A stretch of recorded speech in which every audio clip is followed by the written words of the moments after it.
Before I tell you what really happened, I want you to do something first. Close your door. Lock it if you can. Turn off the lights and make sure your windows are shut tight.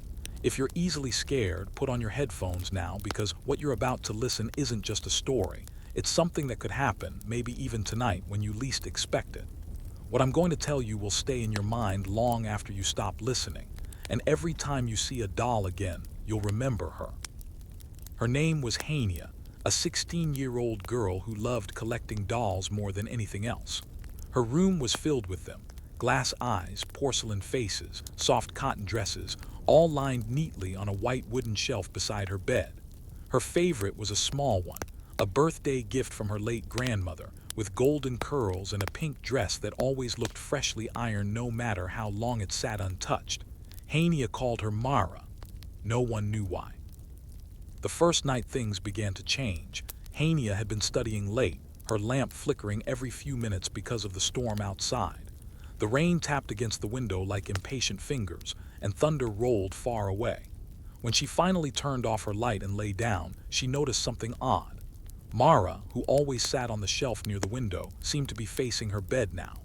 Hania frowned, half asleep, thinking maybe her mother had dusted and moved it earlier. She ignored it. But when morning came, the doll wasn't on the shelf anymore. It was sitting on her study table, facing the chair as if waiting for someone.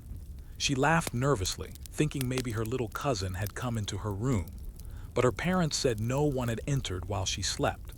That night, she put the doll back in its place herself, making sure it was turned toward the wall this time.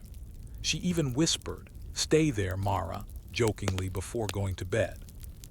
Around midnight, thunder roared again, shaking her window, and she woke with a jolt.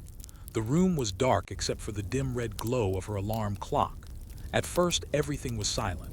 Then she heard it, a faint sound like the soft drag of fabric on wood. Hania turned her head slowly. The doll was now sitting on her bedside table, its face turned toward her, glass eyes catching the faint red light. She couldn't breathe. She reached for her phone, turned on the flashlight, and stared at the doll. It hadn't moved, but its tiny hand was slightly raised, as if mid-reach. "Okay, this isn't funny," she whispered, heart racing. She placed the doll back on the shelf again and, just to be sure, locked her bedroom door before lying down. The next morning, the doll was gone. She searched everywhere, under her bed, in her closet, behind the curtains, but it wasn't there. When she went downstairs, she found it sitting neatly on the kitchen counter beside her cereal bowl, facing her seat. Her mom laughed, saying maybe Hania had moved it and forgotten, but she hadn't. That night, she decided to test it. She placed her phone on the shelf beside the doll and turned on the video camera before sleeping. At around 2:47 a.m., she woke up again, this time to a thud like something falling off the table. She grabbed her phone, her hands trembling, and checked the video. For the first few minutes, nothing happened, just shadows and the soft hum of the ceiling fan.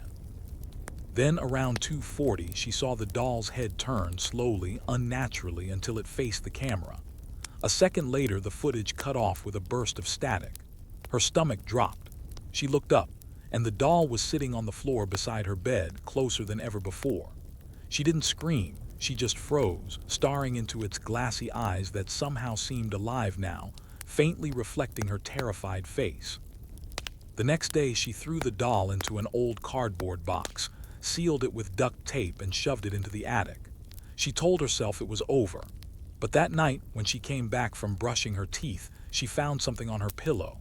It was Mara's pink ribbon, tied neatly into a bow. She ran downstairs, calling her parents, but they were asleep, doors locked, no sign of anything unusual. When she returned to her room, the ribbon was gone, but the faint smell of her grandmother's perfume hung in the air, sweet and rotting at the same time. Hania barely slept, clutching her blanket tight, every creak of the house making her heart jump. At 3:12 a.m., she heard something dragging across the attic floor directly above her bed, slow and steady, like small footsteps or fingers brushing against wood. She covered her ears and prayed for morning. When the first light came, she went to the attic, her hands shaking so badly she could barely hold the flashlight.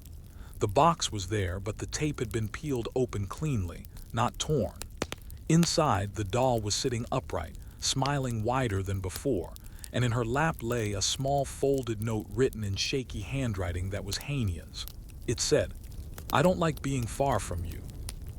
Those words burned inside Hania's mind as she stared at the note, her fingers trembling so much that the paper slipped from her hand and fluttered to the attic floor. The air felt colder up there, thick with dust and something she couldn't name. It wasn't just fear. It was like the house itself was holding its breath. Hania backed away slowly, never taking her eyes off the doll's glassy stare. Mara sat there so still, but there was something wrong with her now. The pink dress looked slightly darker, like it had been wet and dried again, and her porcelain hands had faint smudges on them, almost like fingerprints. Hania turned and ran down the attic stairs, slamming the door shut behind her. She pressed her back against it, her heart pounding so hard it hurt. She didn't tell her parents this time. They wouldn't believe her. They never did. She told herself maybe she was imagining it. Maybe she'd written that note herself in her sleep. Maybe stress was playing tricks on her. But deep down, she knew the handwriting wasn't hers, and the doll's smile was never that wide before. That night, she couldn't stay in her room. She dragged her pillow and blanket to the living room and lay down on the couch. She left the hallway light on, afraid of total darkness. But sometime after midnight, the power went out again. The house fell silent, except for the faint sound of rain beginning to fall outside. Hania pulled the blanket up to her chin and tried to breathe quietly. Then she heard it, a soft knock, 3 times, not at the door but from upstairs, rhythmic and deliberate, like someone knocking on wood from inside her room. She wanted to scream, but her throat locked. Another knock, louder. Then came a dragging sound, slow and heavy, as if something small but strong was pulling itself across the floorboards above her. She covered her ears, but the sound seemed to grow inside her head. Her phone vibrated suddenly beside her, its dim screen lighting up the room for a second. There was a new message. No number, no contact name, just one sentence. "You left me in the dark." Hania threw the phone away from her and curled into the couch, shaking. The message disappeared before she could look again. She didn't sleep at all that night. When the sun finally rose, she forced herself upstairs. The door to her room was slightly open, though she knew she'd closed it before. When she pushed it open, her heart nearly stopped. Mara was sitting on her bed, not just sitting, posed. Her porcelain hand held the missing pink ribbon, tied perfectly into a bow. Around her neck hung Hania's silver locket, the one her grandmother had given her, the one she kept locked in her drawer. She rushed forward and snatched it away, but as soon as her fingers touched the doll, she felt something icy crawl up her arm, like electricity but colder, crawling into her veins. For a second, the doll's eyes flickered, a reflection of something moving deep inside the glass, like a face, but not hers. She dropped it and stumbled back, the locket clutched tightly in her hand. That afternoon, she begged her parents to throw the doll away. They laughed, said she was being dramatic. So when they weren't looking, she took Mara outside herself, ran to the far end of the garden and buried her under the old oak tree. The earth was damp and cold, and every scoop of dirt felt heavier than the last. When she finished, she whispered, "Stay there," and went inside, hoping it was over. But it was. That night, her dreams were filled with whispers, the sound of a little girl humming a tune she didn't recognize. In her dream, she saw herself standing by the oak tree again, but the ground was shaking, the soil moving as if something underneath was trying to crawl out. She woke up screaming, sweat pouring down her neck, only to realize the humming hadn't stopped. It was real, echoing softly from outside her window. She forced herself to look. The moonlight was pale, almost blue, and it lit the yard faintly. The patch of dirt where she had buried the doll was disturbed. A small mound had formed, as if something underneath was pushing upward. Hania slammed the curtains shut and ran to her parents' room, but when she reached their door, they weren't there. Their bed was perfectly made, untouched, as if they had never slept there at all. Her breath came out in sharp, uneven gasps. The house felt wrong, quiet, but not empty. As she turned, she saw a faint glow coming from the stairs leading to the attic, flickering like a candle flame. Every step she took made the wooden boards creak beneath her feet. When she reached the top, she saw it. The attic door was open. Inside, the air shimmered slightly, the way air looks above fire. And there in the center of the room sat Mara. Dirt clung to her pink dress and small clumps of grass were stuck in her curls, but she looked freshly cleaned, almost polished. In her tiny porcelain lap was a photo frame, Hania's family photo, the one from the living room. But something was wrong. In the picture, her parents' faces were gone, replaced by smudges of dark gray, and behind Hania's smiling image faintly stood a blurred shape of a girl in a torn dress, her hand resting on Hania's shoulder. Hania's throat closed. She backed away, whispering, "No, no, no."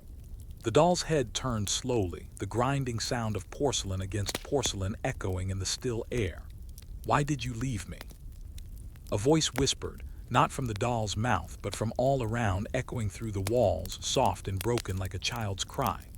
Hania ran downstairs, her bare feet slipping on the floor. She tried to open the front door, but the handle wouldn't move. It was like something invisible was holding it shut from the other side. The lights flickered back on for a split second, and she saw something reflected in the window glass, small footprints, muddy and wet, leading down the hallway toward her. Then the power cut out again. She stumbled backward, her breath shaking. The footsteps stopped just a few feet away. In the darkness, she heard a giggle, high-pitched and distant, but it felt like it came from right beside her ear. She turned and ran, not knowing where to go, and found herself in her room again. The doll was sitting on her bed once more, head tilted, the ribbon gone now. On the wall above her bed, written in small, shaky letters, were the words, "You can't bury what's already part of you."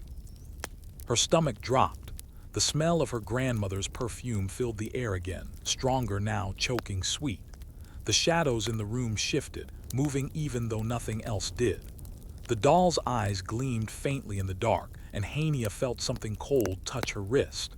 She looked down, and there was nothing there. But when she looked back at the doll, its tiny porcelain hand was raised again, like it was reaching for her. She stumbled back, hitting the mirror behind her, and for a second she saw not her reflection, but Mara's. Same face, same eyes, but older, cracked, broken. Hania screamed and fell to the floor, covering her ears as the house filled with a low, rumbling sound, like hundreds of whispers speaking all at once. The lights flickered again, and every doll in her room, the one she'd collected for years, had turned to face her. Their eyes glowed faintly, pale blue like frozen glass. And in the middle of them all, Mara smiled wider than ever before. Hania couldn't even scream this time. Her voice just broke inside her throat as she crawled backward on the floor, eyes darting between the hundreds of tiny faces staring at her. Each doll seemed alive now, their glass eyes flicking with faint light, their painted mouths trembling as if about to speak. The air in the room was colder than the night outside, thick enough that every breath came out like a fog. She reached the wall and pressed herself against it, trembling, whispering no over and over as though the word could undo everything. The house groaned softly around her, wood shifting, walls breathing, the sound of old whispers sliding through the cracks like wind but heavier, slower. Then a tiny movement, a tilt of Mara's head to the side, so subtle Hania almost thought she imagined it. But the sound that followed was real, the faint scrape of porcelain against wood as the doll's legs slid off the bed. It landed on the floor with a sound too heavy for something that small. Hania's heart thudded once, twice, then began to race uncontrollably as Mara took another step, a small dragging shuffle that echoed louder than it should have. Hania stood and stumbled toward the door, but before she could touch the knob, it turned by itself slowly, as though someone unseen was on the other side. She stepped back, shaking her head, whispering, "Please stop, please stop." The knob twisted fully, but the door didn't open. It just stayed half-turned, frozen, mocking her. She looked around, desperate for another way out, and saw her window. Without thinking, she ran to it and yanked it open. The night outside was black, the rain pouring again, the wind howling hard enough to make the trees bend. She leaned out, trying to call for help, but her voice barely came out as a whisper. Then from behind her, a small giggle. "Don't leave me, Hania." The voice was sweet, childlike, yet it echoed like a sound recorded long ago. She turned slowly. The doll was closer, standing now only a few feet away, its porcelain face cracked down one cheek, but its glass eyes gleaming with something that looked almost wet. Hania grabbed the curtain rod and swung it wildly. It hit the floor. The dolls on the shelves began to fall one by one, as if something invisible brushed past them. Their tiny heads cracked open, but instead of breaking cleanly, Each one released a puff of gray dust that hung in the air like smoke. The smell was unbearable, like burnt paper and something old, something dead. Hania stumbled out of the room and ran down the stairs, her bare feet slipping on the cold tiles. She could hear soft footsteps following, light but fast, tapping on the wooden floor. The lights flickered again, each flash revealing something closer behind her. She burst into the kitchen, grabbed a knife from the counter and turned around, but no one was there. Only the ticking of the wall clock, though the hands weren't moving. She backed toward the door, still gripping the knife. The silence pressed down on her, and then she heard it again, a soft humming, the same tune from her dream. It was coming from the hallway mirror.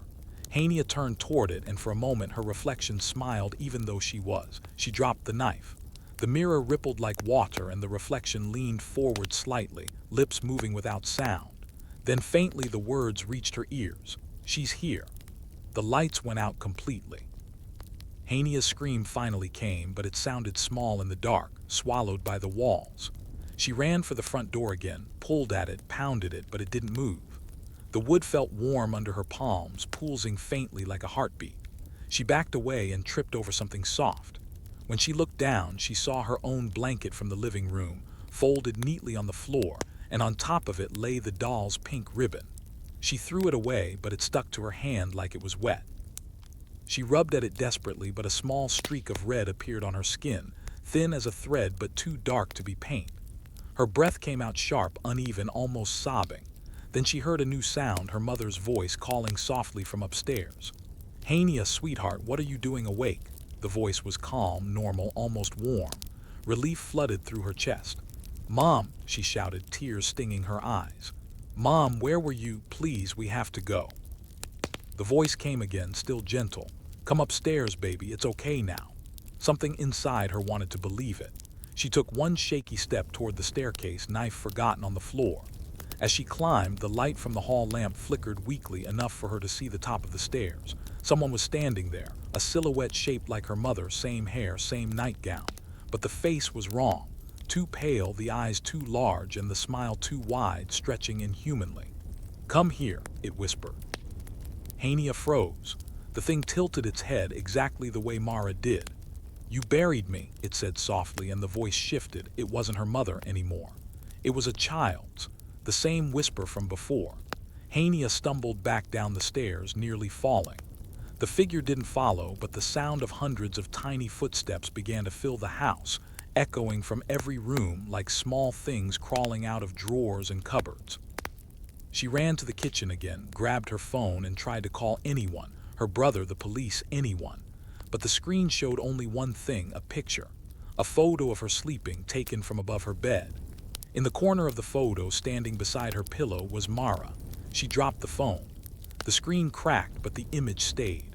The whispers grew louder, overlapping now, a chorus of voices, children laughing, crying, calling her name. Hania clamped her hands over her ears and screamed, but the sound filled her head from the inside. The walls trembled, and one of the cupboards burst open, sending plates crashing to the floor. The lights blinked once, twice, then stayed on. But the house wasn't the same. Every surface looked older, grayer, as though time had sped up. The wallpaper peeled, the furniture cracked. And written across the wall in childlike handwriting were words she couldn't bear to read but couldn't ignore. "We're home." Hania backed into a corner, tears streaking her face. She whispered to herself, "Wake up, please wake up," over and over, pinching her arm until it bled, but she wasn't waking. This was real. From the hallway came that soft, dragging sound again, closer, closer, until she could see a shadow moving along the wall, a small figure carrying something in its hands. The air grew colder with every step it took, and when it finally reached the doorway, she saw it. Mara stood there, covered in dirt and dust, her pink dress now torn and gray. In her small porcelain hands, she held the locket again, swinging it gently like a pendulum. "You kept a part of me," she said, voice like a whisper and a sigh at once. "Now I'll keep a part of you." The locket opened by itself, and inside, instead of the tiny photo of Hania's grandmother, there was a piece of mirror reflecting Hania's terrified face. The reflection blinked, and it smiled back. Hania's knees buckled, and she collapsed onto the floor, staring at the mirror as her own terrified face stared back, but not entirely hers. The skin in the reflection shimmered strangely, like thin water over porcelain, and the eyes were wrong, wider, darker, hollowed with a life that wasn't hers. The locket in Mara's hand swung gently, casting a dim silver light across the room, flickering shadows that danced across the peeling wallpaper.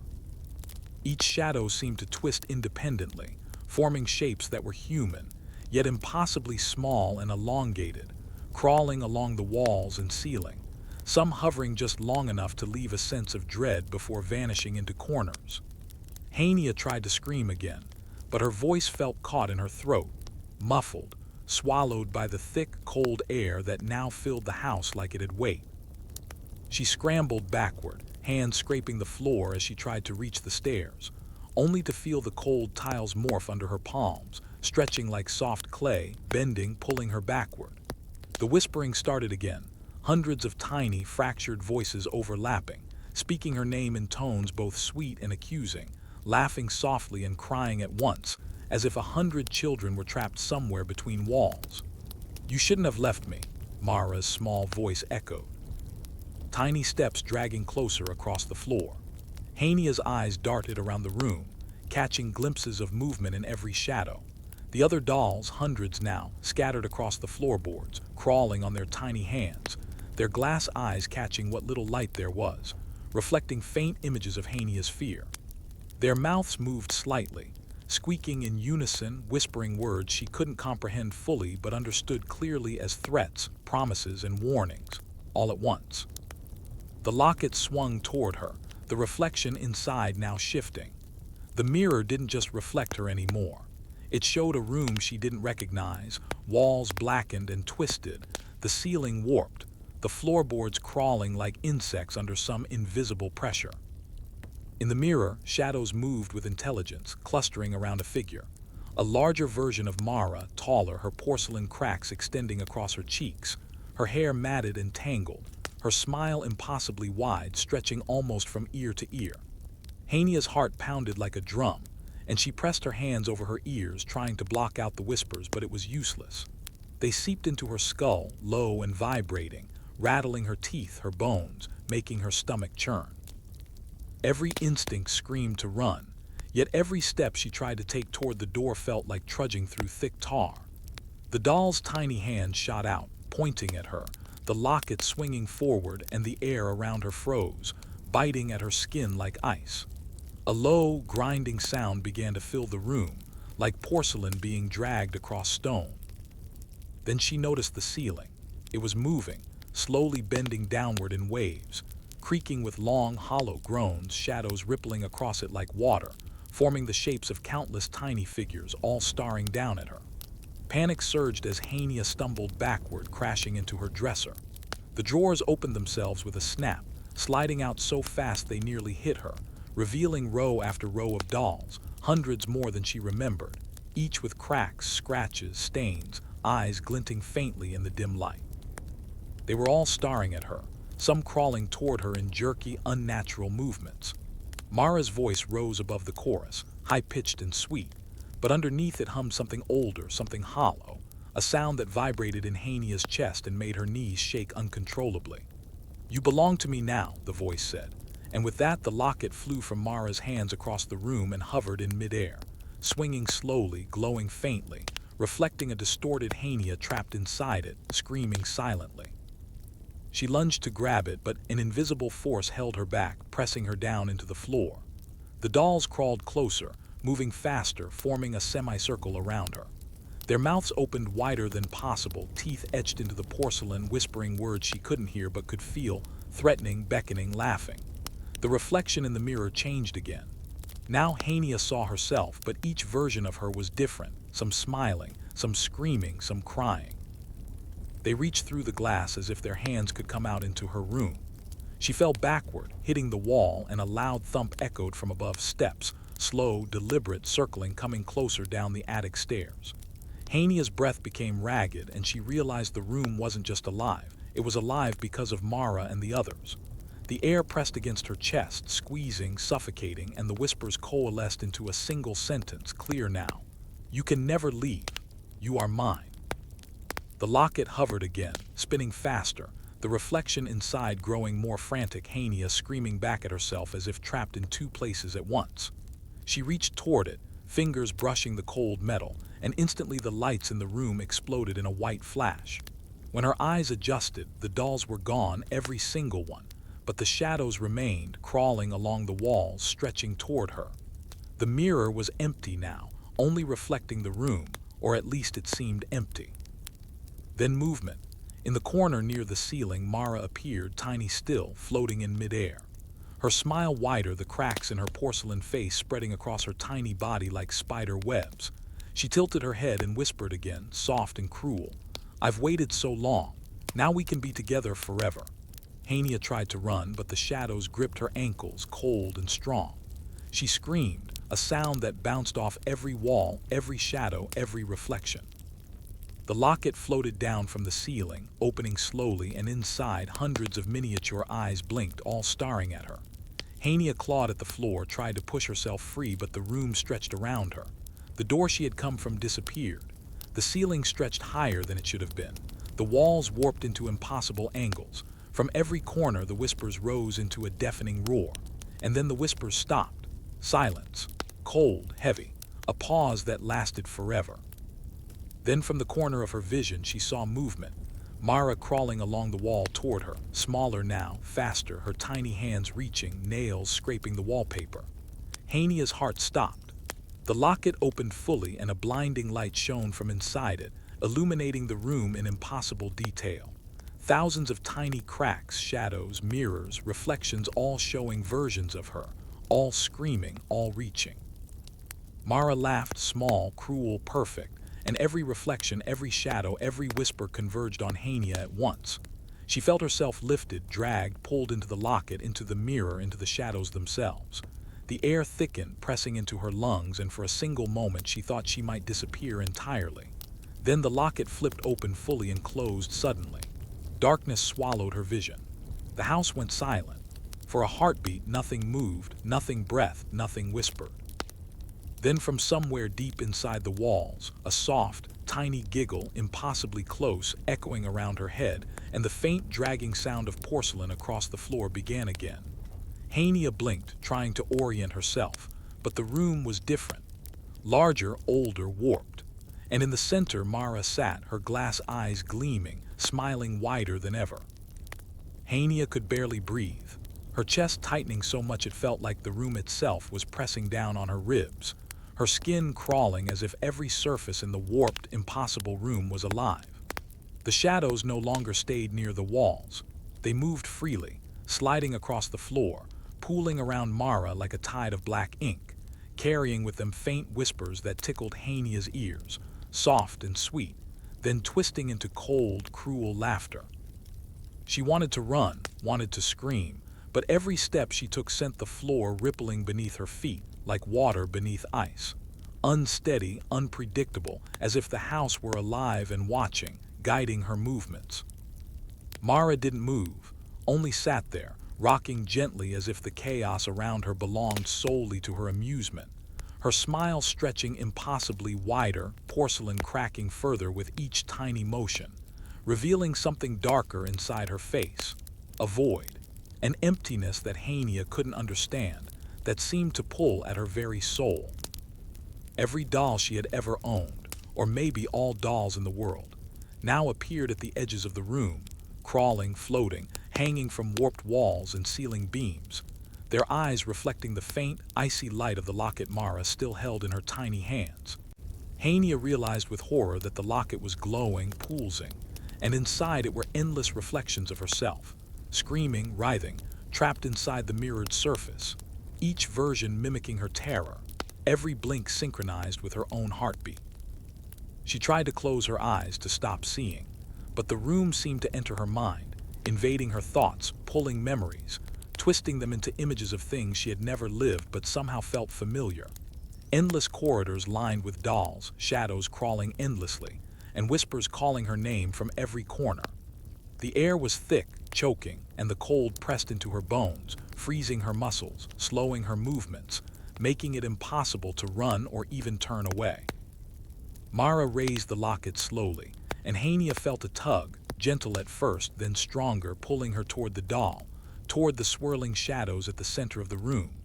She stumbled backward, hitting an invisible wall.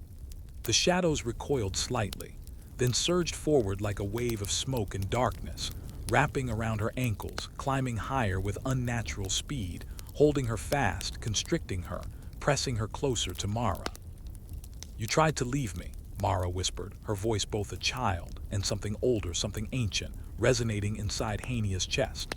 "Now you belong to me forever." Hania's eyes darted around the room desperately, searching for any escape, but the walls themselves seemed to bend and twist, creating impossible angles. Mirrors appeared in every corner, reflecting herself in the room, yet each reflection was subtly wrong, the eyes darker, the mouth twisted, her hair moving as if alive. The dolls multiplied, now hundreds, then thousands, crawling, floating, dangling from the ceiling, some clinging to the walls, others stepping closer from the shadows. Hania tried to step back, but the floor rose like a hill beneath her feet, tilting, uneven, forcing her forward toward Mara. She screamed again, trying to push herself away, but the shadows wrapped around her arms and legs, heavy, sticky, pulling her, dragging her inch by inch toward the doll that sat in the center like a queen on a throne of darkness. The locket floated higher, glowing brighter, and inside she saw herself again. Thousands of versions, screaming, trapped, unable to escape. Her own reflection reached out, mouthing silently, clawing, begging her to stop, to fight, but the room resisted. Hania's heart raced faster than her chest could hold. Her vision blurred, tears streaming down her face as Mara's tiny hands extended slowly, reaching for her with porcelain fingers that scratched the air like knives, cold enough to burn skin just from proximity. "You can't run.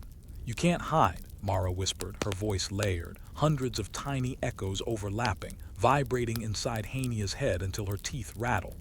"I've waited so long. Now we are together." Then the locket flipped open fully, spinning in midair, and a low hum filled the room, vibrating through every surface, the floor, the walls, the ceiling. Shadows twisted violently, forming writhing shapes, some humanoid, some something else beyond comprehension. The walls themselves seemed to breathe in and out, inhaling, exhaling, the temperature dropping rapidly as frost crept across the edges of the floor and furniture. Hania tried to scream, to move, to pull herself away, but the shadows gripped her tighter. She could feel them inside her, brushing against her skin, her hair, entering her ears, whispering, murmuring things she could barely understand. And the dolls, they moved faster now, hundreds of tiny, porcelain hands reaching, grabbing, scraping, tiny feet thudding lightly but impossibly fast against the warped floor. Hania's mind began to feel fractured, reality slipping like sand through her fingers.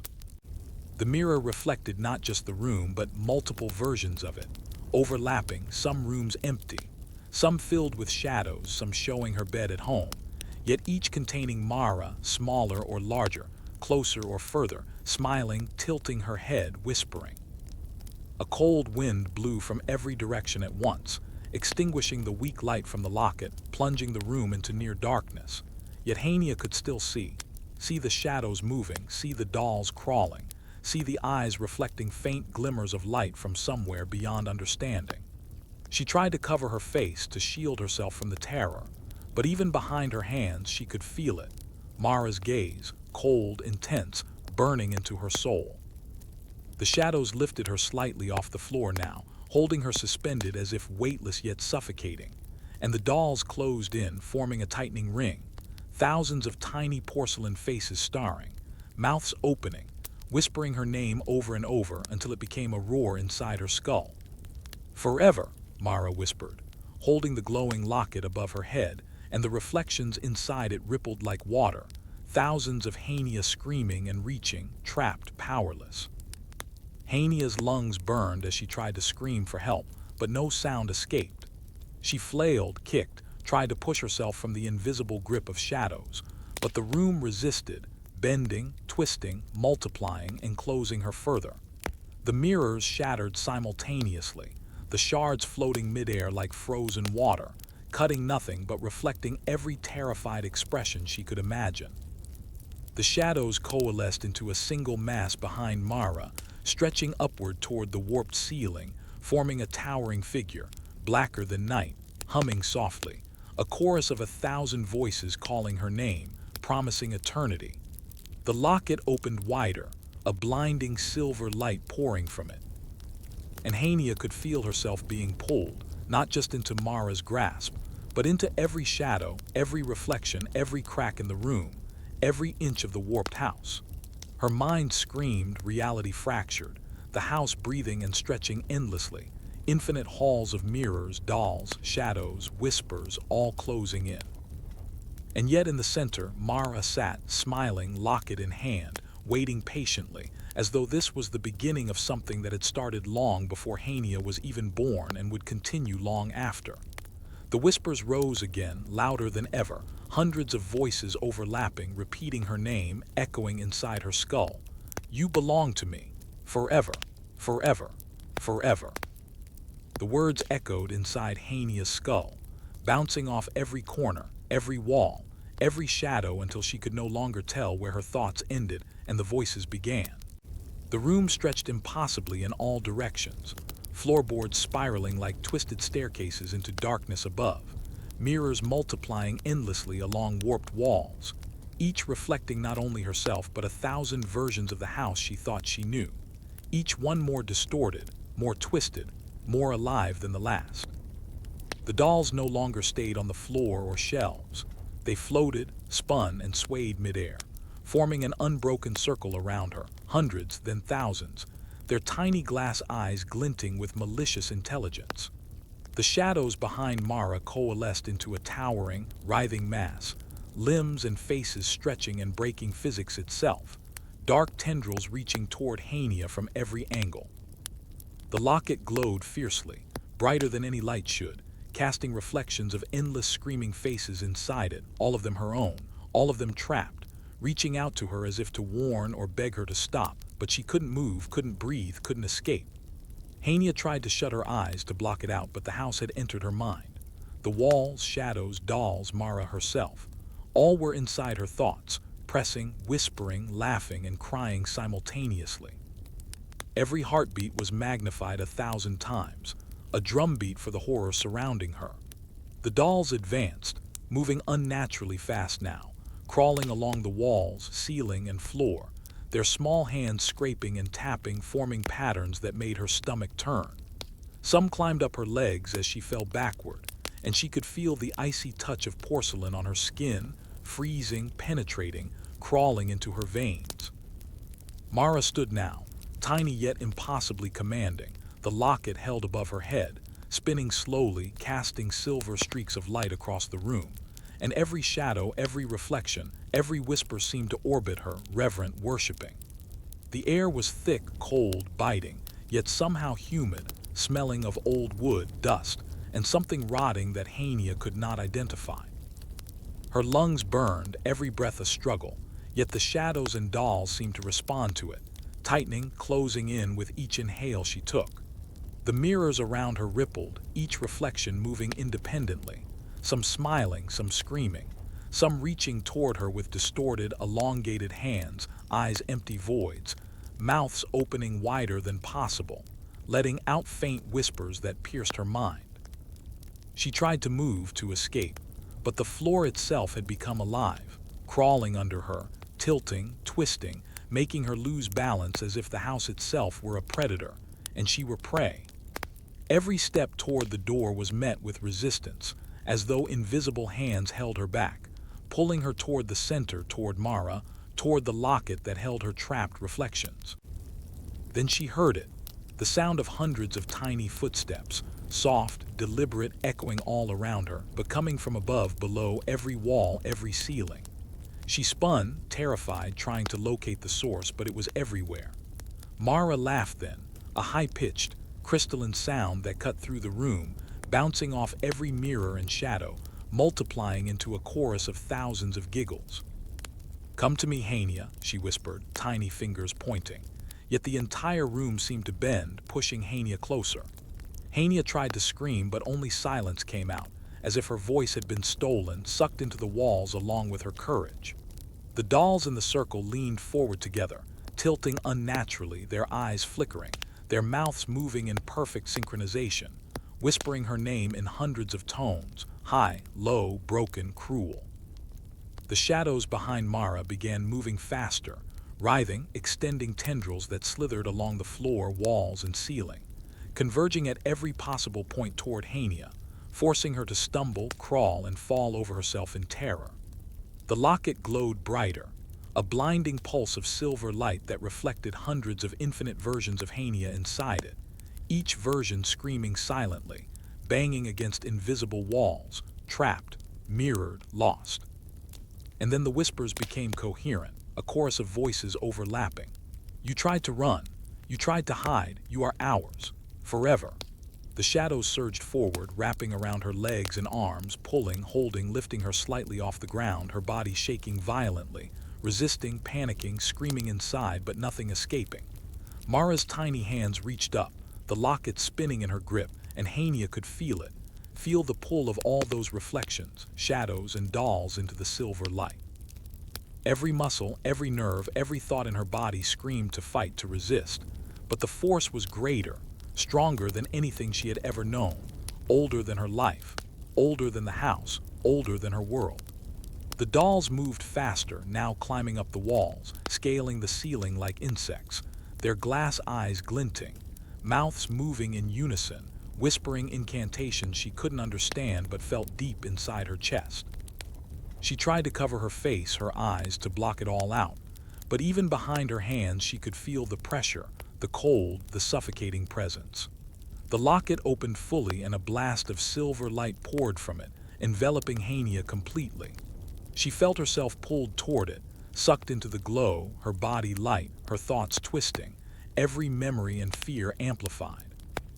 Inside the light, the mirrors from the walls, the reflections, the shadows, the dolls, all converged, spinning around her, wrapping around her consciousness, binding her to the house, to Mara, to the endless, impossible cycle of whispers, smiles, and reflections. She could see herself from above, below, inside every reflection, every shadow, every corner of the room, trapped in 1,000 versions of the same moment, 1,000 versions of Mara reaching toward her, smiling, whispering, forever. Hania's heartbeat felt like it would burst her chest, yet it was not enough. The room itself seemed alive now, breathing, pulsing, stretching infinitely in every direction, walls bending, mirrors fracturing, dolls multiplying into an uncountable swarm. Mara's voice rose above all, layered, amplified, singing now, soft and cruel, calling Hania to join her, promising eternity, promising endless company. The shadows tugged harder, wrapping around her body, sliding under her skin, pressing into her mind, making it impossible to think, impossible to resist, impossible to escape. And the locket spun faster, light pouring out in waves that made Hania feel weightless and crushed at the same time, pulling her closer to Mara, closer to the center of the room, into the heart of the shadows, into the reflections, into the doll's eyes, into herself, repeating herself, screaming endlessly in mirrored versions, trapped, twisting, endless, infinite. And all she could hear above everything else was Mara, tiny and small but loud in her mind, whispering perfectly, "We are together now. Forever. Forever. Forever." The words echoed endlessly in Hania's mind, bouncing off every corner of the warped, impossible room, twisting reality itself as the house around her seemed to stretch, pulse, and breathe. The shadows behind Mara surged forward, merging into a black tide that rolled over the floor, curling up the walls, spilling across the ceiling, engulfing every reflection, every fragment of light, every corner of the room until nothing remained but darkness and the faint, glowing locket spinning above Mara's tiny, porcelain head. Hania tried to scream, but the sound never left her lips.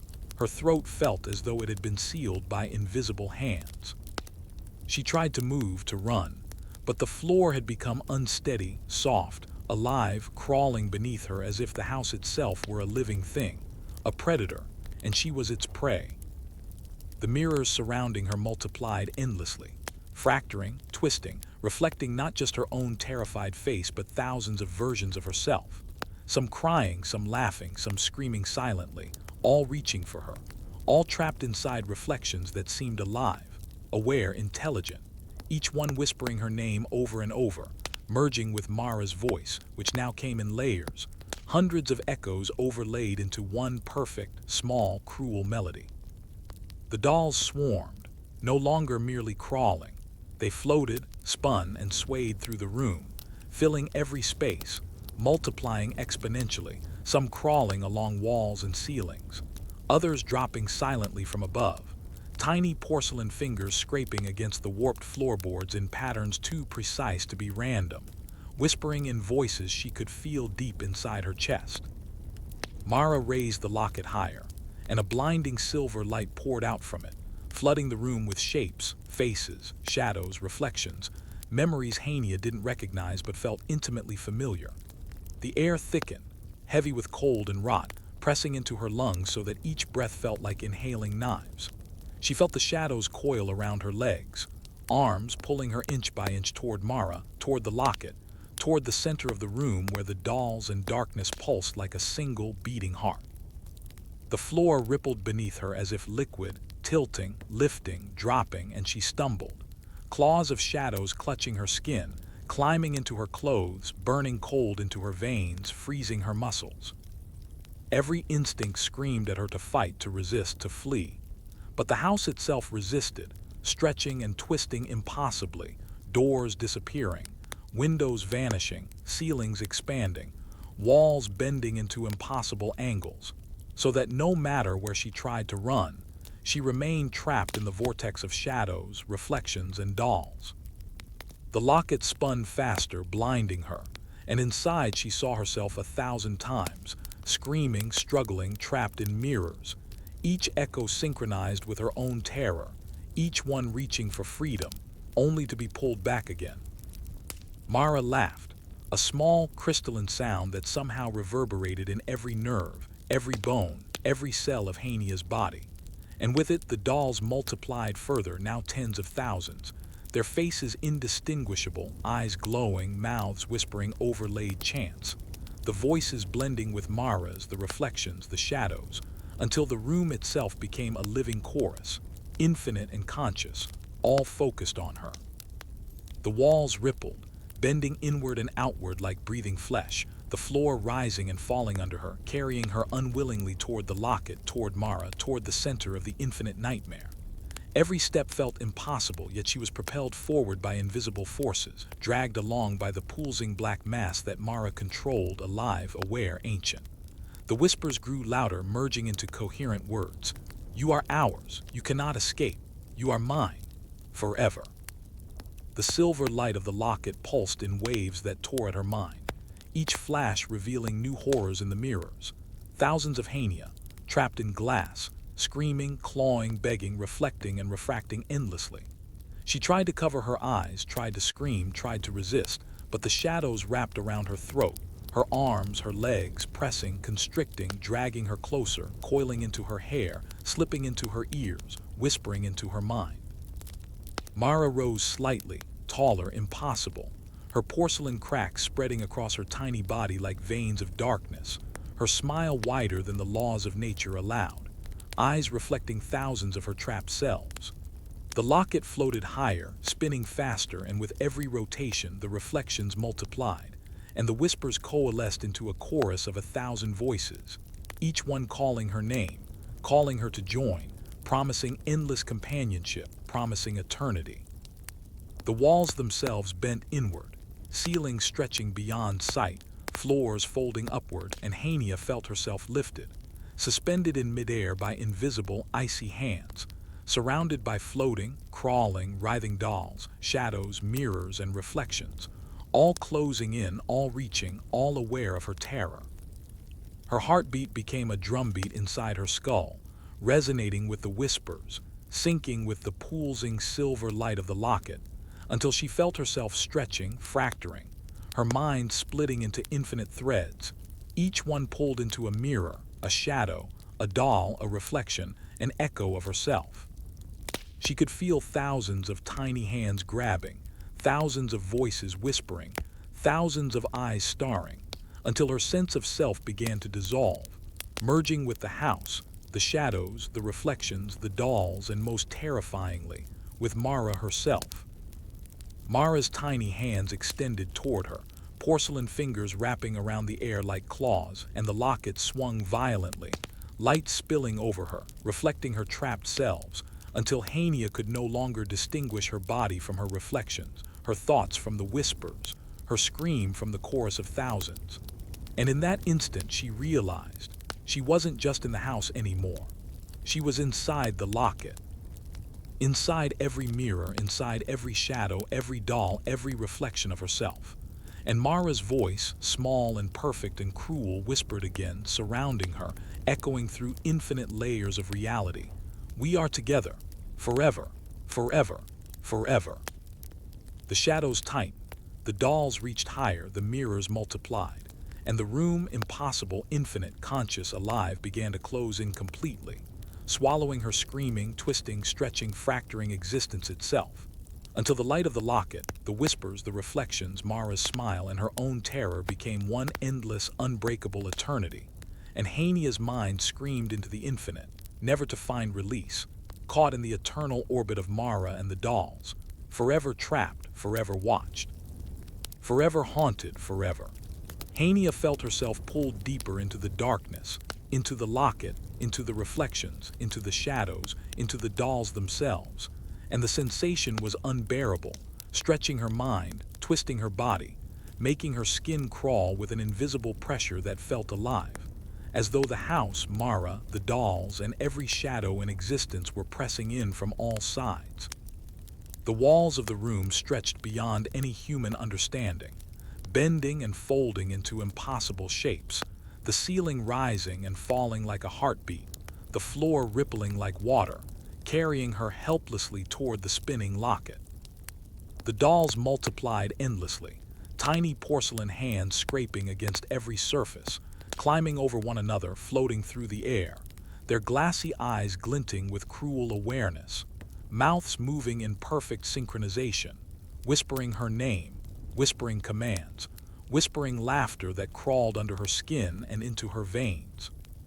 Shadows detached from the walls and ceiling, twisting into humanoid forms, then smaller, then larger, until they swirled around her in a storm of blackness, each tendril pulsating with life, intelligence, and malice, reaching for her, binding her, stretching her, pulling her toward the center where Mara waited. Mara sat small and tiny, yet somehow infinitely large in presence, holding the locket above her head, her cracks spreading wider, revealing deeper darkness beneath, her smile growing with each pulse of the spinning silver light. The reflections inside the locket became infinite, each Hania trapped within screaming silently, clawing at the walls of the mirrored cage, eyes wide with terror, mouths open, layered upon themselves endlessly, echoing in every direction, vibrating inside her skull as if the chorus of their fear had physical weight. The whispers rose to a deafening crescendo, overlapping, colliding, some crying, some laughing, some chanting words she could not comprehend yet understood fully, pressing into her mind with unbearable intensity. Every breath she tried to take was stolen, replaced by the cold, heavy air of the room, thick with the scent of old wood, dust, and something decaying, almost alive, crawling into her lungs, her mouth, her eyes, chilling her from the inside out. She tried to close her eyes, tried to shut out the terror, tried to block Mara, the shadows, the dolls, the whispers, the reflections, but it was futile. The house was no longer a structure. It was consciousness itself, alive, aware, feeding on her fear, reshaping reality to its will. The locket spun faster, the light blinding, reflecting countless copies of herself, each trapped, each screaming, each stretching toward her from inside the mirror as if her own terror had become a physical entity, clawing, biting, reaching, dragging her into the infinite reflections. Mara's voice layered perfectly, hundreds of echoes simultaneously, high-pitched, small, childlike, ancient, dripping cruelty. You cannot escape. You never will. You belong to me, forever, forever, forever. The shadows surged, merging with the dolls, forming a vortex of black, crawling, grasping entities, each with eyes that glowed faintly in the silver light, each whispering promises of eternal companionship, eternal torment, eternal imprisonment. The floor rose beneath her, twisting into impossible angles, carrying her like a leaf on a storm, and the walls bent inward, stretching, folding, creating an infinite spiral that seemed to drop forever, or rise forever. She could not tell, as her mind fractured under the sensory overload. The locket hovered above Mara, spinning violently, light slicing through the room in blinding arcs, reflecting infinite layers of reality, infinite versions of the dolls, infinite versions of Hania, infinite versions of the shadows, infinite versions of the house itself, all converging, all aware, all focused on her. Hania felt herself lifted off the ground, floating helplessly in the maelstrom of darkness, reflections, shadows, and porcelain, every inch of her body alive with terror, her mind stretched thin, her thoughts fracturing into 1,000 pieces, each pulled in a different direction, each screaming, crying, begging, laughing, screaming again. The dolls closed in, forming a living, writhing wall around her, floating, crawling, scraping, whispering, their glass eyes reflecting not only her fear but the fear of every Hania trapped inside every mirror, inside every shadow, inside every doll. Mara tilted her head slightly and the locket's light flared, a silver explosion illuminating every corner of the warped, infinite room, revealing horrors she could not comprehend. Endless corridors filled with mirrors, with shadows crawling along walls and ceiling, with dolls floating in impossible formations, each one aware, alive, intelligent, waiting, watching, hungry. The whispers became coherent, clear, overlaid. You belong, you always belonged, you cannot leave, you will never leave, you are ours. The room shuddered, twisted, contracted, expanded, the floor lifting, ceiling falling, walls folding, reflections multiplying, shadows swirling, the dolls spinning, crawling, reaching, hundreds of thousands now, an infinite army of porcelain and blackness. Hania felt herself losing control of her own body, lifted, suspended, dragged, stretched, twisted in every direction at once, her mind dissolving into the chorus, her body becoming part of the house, the reflections, the shadows, the dolls, Mara.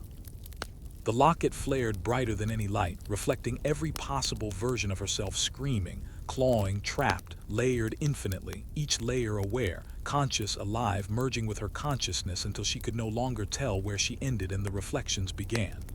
Mara's small voice reached inside her mind, penetrating, layered, impossible. We are one. We are eternal. We are together, forever, forever, forever. The shadows tightened. The dolls reached higher, the mirrors fractured further, reflections cascading into reflections, cascading into reflections, pulling Hania deeper, dragging her into the locket, into the mirrors, into the shadows, into Mara, Will. And yet, even as she felt herself breaking, splintering, dissolving, Hania could sense something tiny, almost imperceptible, inside her mind, a spark, a fragment of herself fighting against the pull, screaming silently, clawing against the infinite layers, trying to resist, trying to survive, trying to escape the impossible, infinite living nightmare that Mara had created, that the dolls had multiplied, that the shadows had grown, that the reflections had become. But the house, Mara, the dolls, the shadows, the mirrors, they were patient. They had waited. They had watched. They had gathered power for this moment, and as Hania's mind stretched to the breaking point, as the locket glowed brighter than the sun, as shadows twisted and the dolls' whispers became deafening, she realized with pure, bone-deep terror that resistance was meaningless. She was not just trapped. She was becoming part of Mara, part of the locket, part of the reflections, part of the dolls, part of the shadows, part of the house itself. And Mara's voice, small, cruel, infinite, whispered one final time, layering over thousands of echoes, hundreds of reflections, millions of shadows. Forever and ever together. The locket flared once more, brighter than life, brighter than death, and Hania felt herself pulled entirely, irrevocably into the infinite, impossible, alive darkness, her consciousness fracturing into 1,000 mirrors, 1,000 shadows, 1,000 dolls, and somewhere deep inside she understood. There would be no escape. Ever. Forever. The words reverberated inside Hania's mind like a hammer pounding against steel, resonating through every fractured piece of her consciousness, every splintered reflection, every shadow that now wrapped around her like a suffocating blanket, every porcelain hand that clawed at her from the edges of perception. She was no longer just in the room. She was in the house, and the house was everywhere, stretching infinitely, impossibly tall, impossibly wide. Walls folding in on themselves, ceilings curling into impossible spirals, floors rippling like liquid, folding, twisting, folding again, while shadows slithered, twisted, stretched, multiplied, crawling in every direction, merging with themselves, merging with dolls, merging with mirrors, merging with the locket, merging with Mara, merging with Hania herself. The dolls, their numbers were incalculable now, floated, crawled, swung from walls, ceiling, beams, shelves, every inch of space populated with tiny porcelain bodies, their glass eyes glowing faintly, reflecting every possible version of Hania, every fear she had ever known, every scream she had ever made, every tear, every heartbeat, layered infinitely in reflections that seemed alive, conscious, aware, moving independently, watching her, anticipating her every thought, every twitch, every breath. The locket spun faster and faster, silver light slicing through the infinite room, cutting across shadows, reflections, walls, and dolls alike, illuminating impossible horrors inside the mirrors. Endless corridors filled with crawling shadows, floating dolls, reflections of Hania trapped, clawing, screaming silently, layered over more mirrors, more shadows, more dolls, all aware, all alive, all converging on her, pulling her toward the center, toward Mara, toward the impossible light. The air pressed in on her lungs, thick, heavy, smelling of rot, dust, cold metal, and something ancient, alive, conscious, crawling under her skin, into her bones, filling her veins with icy fire. Hania tried to move, tried to run, tried to escape, but the shadows tightened, wrapping around her body like ropes of darkness, pulling her backward, upward, sideways, stretching her, twisting her, coiling around her legs, arms, neck, every inch of her skin crawling with the icy grip of unseen fingers.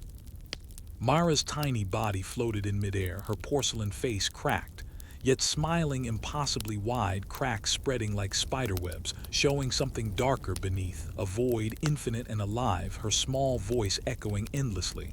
We are one. We are eternal. We are together. Forever. Forever. Forever.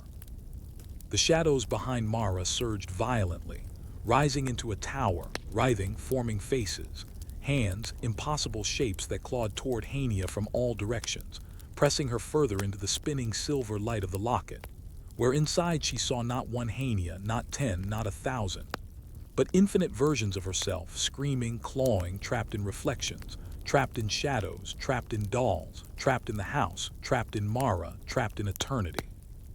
The whispers rose into a deafening roar, hundreds, thousands, millions of voices overlapping, layering, repeating her name, repeating commands, repeating threats, repeating laughter, repeating tears, repeating screams, vibrating inside her skull, inside her bones, inside her very cells, until her body quaked uncontrollably. Her mind began to splinter further, pieces of herself fracturing, merging with reflections, shadows, dolls, mirrors, the house, Mara, and the locket. The floor rippled violently, tilting, rising, falling, folding, bending, stretching, carrying her helplessly toward the locket, toward Mara, toward the center of the infinite, impossible room that had no ceiling, no walls, no floor, only layers, spirals, infinite reflections, infinite shadows, infinite dolls, infinite whispers, all pulling, all reaching, all aware. The dolls now covered every inch of visible space, crawling on mirrors, floating along warped walls, spinning midair, forming shapes impossible for the human mind to comprehend, hands reaching, fingers scraping, mouths opening, eyes gleaming with malicious intelligence. Hundreds of thousands, millions, their voices merging into the singular chorus of Mara's layered whispers. You cannot leave. You never could. You belong. Forever. Forever. Forever. The locket flared once more, blinding silver, reflecting every trapped version of Hania in infinite layers, each screaming, clawing, reaching, trapped in impossibly small boxes of light, mirrors, shadows, porcelain, all screaming her own name back at her. Hania tried to resist, to pull away, to escape, but the shadows wrapped tighter, the dolls climbed higher, the mirrors multiplied endlessly, reflections fracturing like shattered glass, forming infinite corridors of herself trapped, screaming, clawing, and Mara's voice, tiny, cruel, small yet infinite, layered, ancient, echoed inside every reflection, every shadow, every porcelain hand, every inch of the warped, alive house. Forever and ever together. Forever and ever together. The locket rose higher, spinning faster, the silver light expanding, consuming, bending reality, merging shadows, reflections, dolls, the house itself into one infinite, living entity. And Hania felt herself lifted entirely into it, her consciousness fracturing into infinite layers, her body merging with shadows, dolls, mirrors, reflections, Mara, and the house, until she could no longer tell where she ended and everything else began. The whispers became one massive chorus, one infinite voice, one eternal presence. You are ours, you always were, you always will be, forever, forever, forever. The shadows tightened, the dolls reached higher, the mirrors multiplied, reflections cascading endlessly into reflections, spiraling, twisting, wrapping around her, filling her mind with infinity, pulling her deeper into the impossible, alive, conscious darkness, into Mara, into the locket, into herself multiplied 1,000 times infinitely. Hania's mind screamed, split, dissolved, stretched across space and time. Yet somewhere deep inside, a small spark of awareness remained, watching, terrified, helpless, witnessing infinite versions of herself screaming, clawing, trapped, merging forever, until the locket, the shadows, the dolls, the reflections, the house, and Mara all became one, surrounding her entirely, consuming her entirely, claiming her entirely, and the final whispers reached her deepest consciousness. Forever, forever, forever, together. Together, together. Eternity begins now. And the house, alive, infinite, conscious, impossible, pulsed once, a heartbeat of shadows, dolls, mirrors, light, and whispers, echoing forever, carrying Hania into the endless, eternal nightmare from which there would be no waking, no escape, no relief. Only the spinning, twisting, living horror, forever and ever, eternally, impossibly. Infinitely. Hania felt herself dissolved into the room, into the shadows, into the dolls, into the mirrors, into the locket, into Mara, into every reflection, every whisper, every pulse of the house itself. Yet at the same time, she felt her consciousness stretched thin across infinite versions of herself, each screaming silently, clawing at the walls of impossible mirrors, floating in endless corridors that twisted back on themselves, folding like impossible origami. Shadows and dolls and silver light cascading through each impossible angle. The locket spun above Mara, radiating blinding silver light that reflected infinitely, each reflection fracturing further, creating new layers of herself trapped, writhing, reaching, crying, screaming, clawing, dissolving, merging, until Hania could no longer distinguish which she was, which reflection, which shadow, which doll, which layer of the house itself.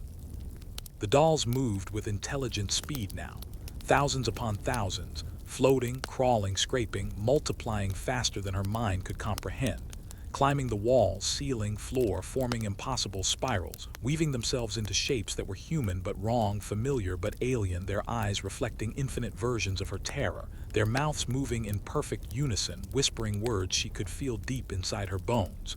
You are ours. You cannot leave. You will never leave. Forever. Forever. Forever. Shadows broke free from the walls, coalescing into monstrous shapes, faces, limbs, forms that twisted and contorted in impossible angles, reaching, stretching, pressing against her, pulling her into them, wrapping around her, merging with the dolls, merging with mirrors, merging with the reflections of herself trapped inside them. Mara floated now, impossibly large and impossibly small at the same time, her cracks widening like veins of darkness across her porcelain face, her smile stretching wider than the laws of reality could allow, eyes gleaming, unblinking, fixed on her, tiny hands gripping the locket that spun faster, casting silver light that revealed infinite versions of Hania screaming and clawing, trapped inside mirrors, shadows, dolls, corridors, reflections that looped back infinitely, each one aware, each one conscious, each one alive, all converging on her mind at once. The air around her thickened, heavy, almost liquid, pressing into her lungs, her ears, her mind. filling every crevice of her consciousness with whispers layered upon whispers, hundreds, thousands, millions of voices calling her name, threatening, beckoning, laughing, crying, until the weight of it threatened to crush her skull, tear her thoughts apart, dissolve her entirely. The floor beneath her rippled violently, tilting, folding, stretching, lifting, dropping, carrying her unwillingly toward Mara, toward the locket, toward the infinite center of this impossible, living, conscious room. Mirrors multiplied, shattering into impossible reflections that reflected reflections, which reflected shadows, which reflected dolls, which reflected infinite versions of Hania, screaming silently, clawing at invisible walls, their eyes pleading, terrified, their hands reaching endlessly. The dolls climbed her body, her arms, her legs, her chest, their tiny porcelain fingers digging into her skin, yet without pain, only cold, suffocating pressure, wrapping her, binding her, merging with her as if she were becoming one with every doll, every shadow, every reflection. Mara's voice layered perfectly, hundreds of echoes at once, ancient, small, childlike, cruel, wrapping around her mind like a net. You are ours. You always were. You always will be. Forever. Forever. Forever. Together, together, together. The locket's light flared again, blinding, reflecting every possible layer of reality, every corridor, every shadow, every doll, every trapped Hania, until her mind fractured further, pieces stretching into infinite directions, splintering, dissolving, merging with mirrors, shadows, dolls, reflections, the house itself, Mara, the locket. Hania could feel herself being pulled entirely into the spinning silver light, into Mara, Will, into the infinite layering of shadows and dolls and mirrors, each layer aware, conscious, alive, reaching for her, pulling, binding, stretching, fracturing, until she could no longer distinguish self from reflection, shadow from doll, house from locket, past from present, reality from nightmare. The walls themselves seemed to breathe, the ceiling rippled, the floor undulated like water, spiraling endlessly, folding infinitely, carrying her, lifting her, dropping her, stretching her into impossible shapes as the whispers became a single chorus of eternal voices. You belong. You have always belonged. You will never leave. Forever. Forever. Forever. Hania felt herself stretching across dimensions, trapped inside every reflection, every shadow, every doll, every corridor of the impossible house, each version aware, conscious, screaming silently, reaching, clawing, trapped, merging, fracturing, yet all connected, all pulled toward Mara, toward the spinning silver locket, toward the infinite vortex of living horror. The dolls multiplied endlessly, covering every surface, floating through walls, ceiling, floor, forming impossible shapes, crawling along each other, merging with shadows, merging with reflections, merging with Hania herself, forming a living, conscious network of porcelain and darkness. Mara's small voice, layered infinitely, whispered inside every fractured piece of Hania's mind. Forever and ever together. Forever and ever together. Eternity begins now. The silver light from the locket expanded, swallowing every shadow, reflection, doll, corridor, piece of floor, wall, ceiling, and fragment of Hania, until she felt herself pulled entirely into the impossible, living, conscious light, merging with the dolls, shadows, mirrors, the house, Mara, and her own infinite reflections, until nothing remained but infinite horror, infinite reflection, infinite doll, infinite shadow, infinite light, infinite voice, and somewhere, deep inside, Hania realized with bone-deep terror that she had ceased to exist as she had known herself. She had become part of the horror, part of Mara, part of the house, part of the locket, part of the shadows, part of the dolls, trapped in an infinite cycle of terror that would never end, forever and ever, eternally, impossibly, infinitely. And the voices, the light, the reflections, the shadows, the dolls, Mara herself, the house, pulsed together in one singular, infinite, eternal scream that contained every moment of fear she had ever felt, every scream she had ever made, every thought she had ever thought, echoing through infinity, until she understood with absolute, horrifying clarity. There was no escape, there would be no waking, there would be no end. Only the living, spinning, twisting, eternal nightmare of Mara and the dolls. Forever, forever, forever. Hania felt herself dissolve completely into the infinite expanse of shadows, mirrors, reflections, and dolls that had become one impossible, conscious, living entity. The house itself stretching beyond comprehension, bending reality into spirals and corridors that folded in on themselves, looping infinitely, every twist, turn, and corner populated by crawling, floating, spinning porcelain dolls with glass eyes that glinted like stars in an endless black void. Mouths moving in perfect synchronization, whispering words that pierced Hania's mind directly, bypassing her ears and lodging themselves inside her thoughts. You are ours. You always were. You will never leave. Forever, forever, forever.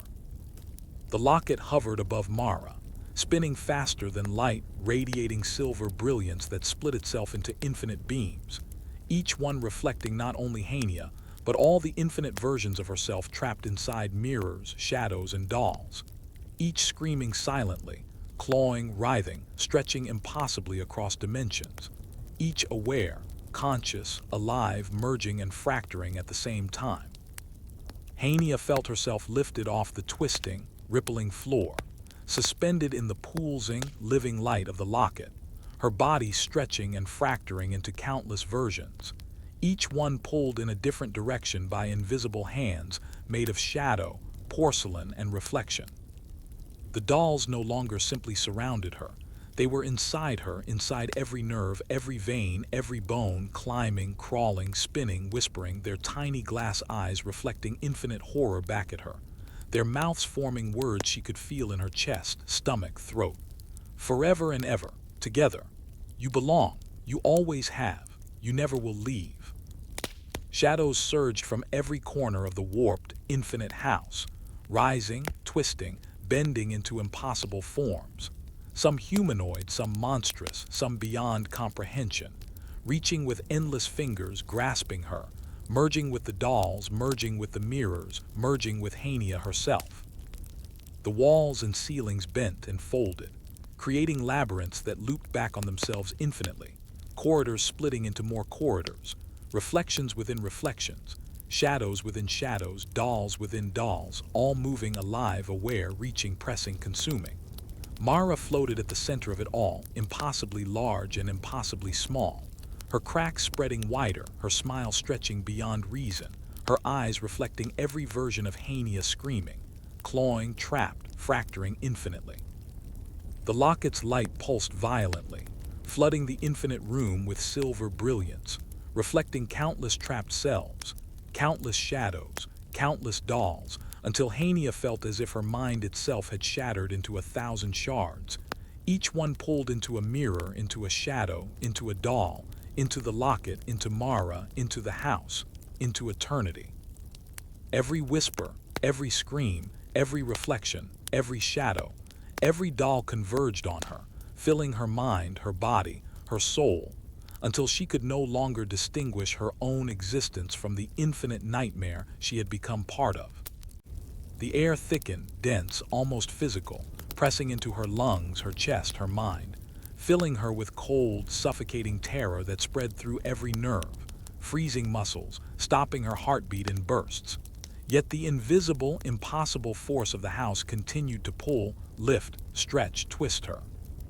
Mirrors fractured further, each shard reflecting infinite versions of herself screaming silently, trapped in impossible loops, reaching endlessly, merging and fracturing simultaneously, each aware, each conscious, each screaming, all directed toward the spinning silver locket that now seemed to control all reality.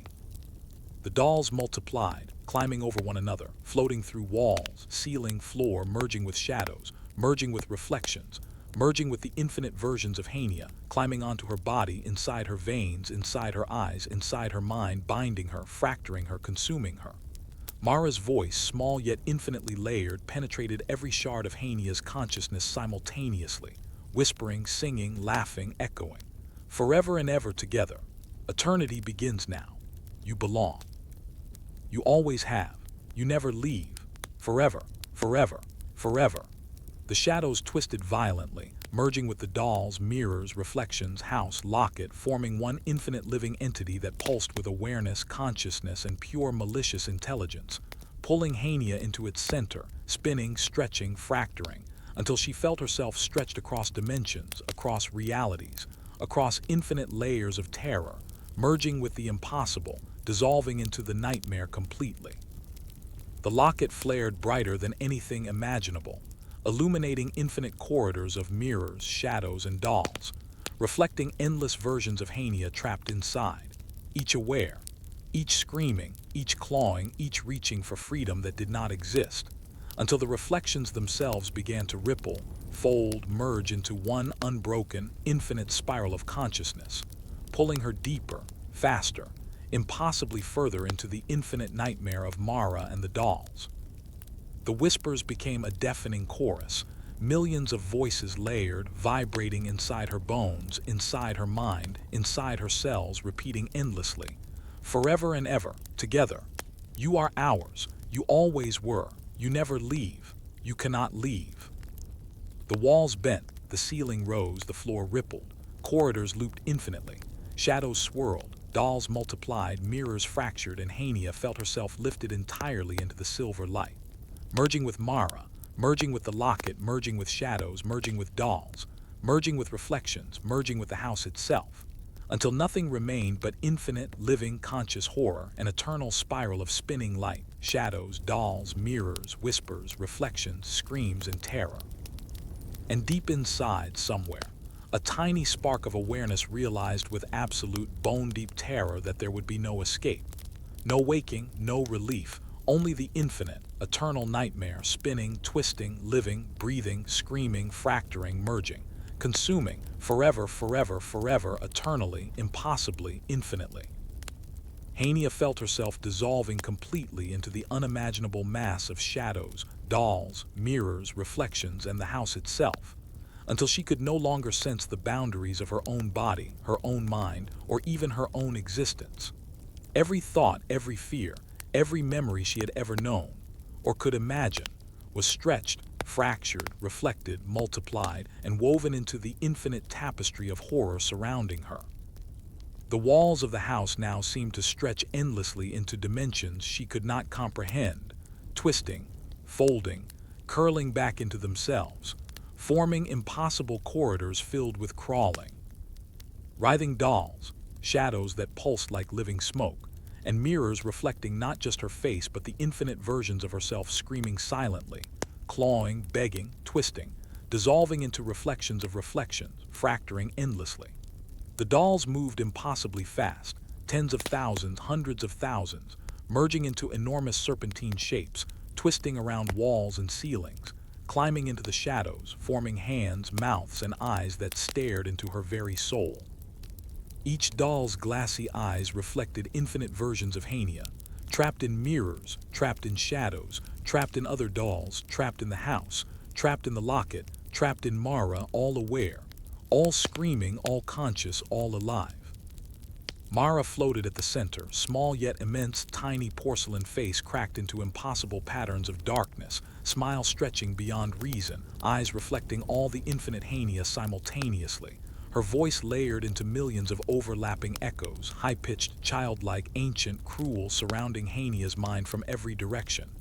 You belong, you always belonged, you cannot leave, you will never leave, forever, forever, forever, together, together, together.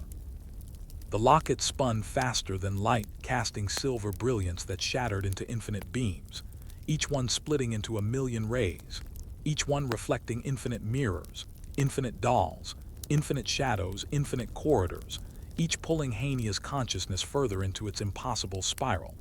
She felt herself lifted off the warped, undulating floor, her body stretching, fracturing, multiplying, each version tugged in a different direction by invisible tendrils of shadow, porcelain, and reflection. Every corridor reflected into another corridor, every reflection within reflection stretched into infinity, and the shadows and dolls multiplied faster than her mind could register, climbing her, twisting around her, merging with her thoughts, invading her senses, crawling into her eyes, ears, mouth, veins, and bones.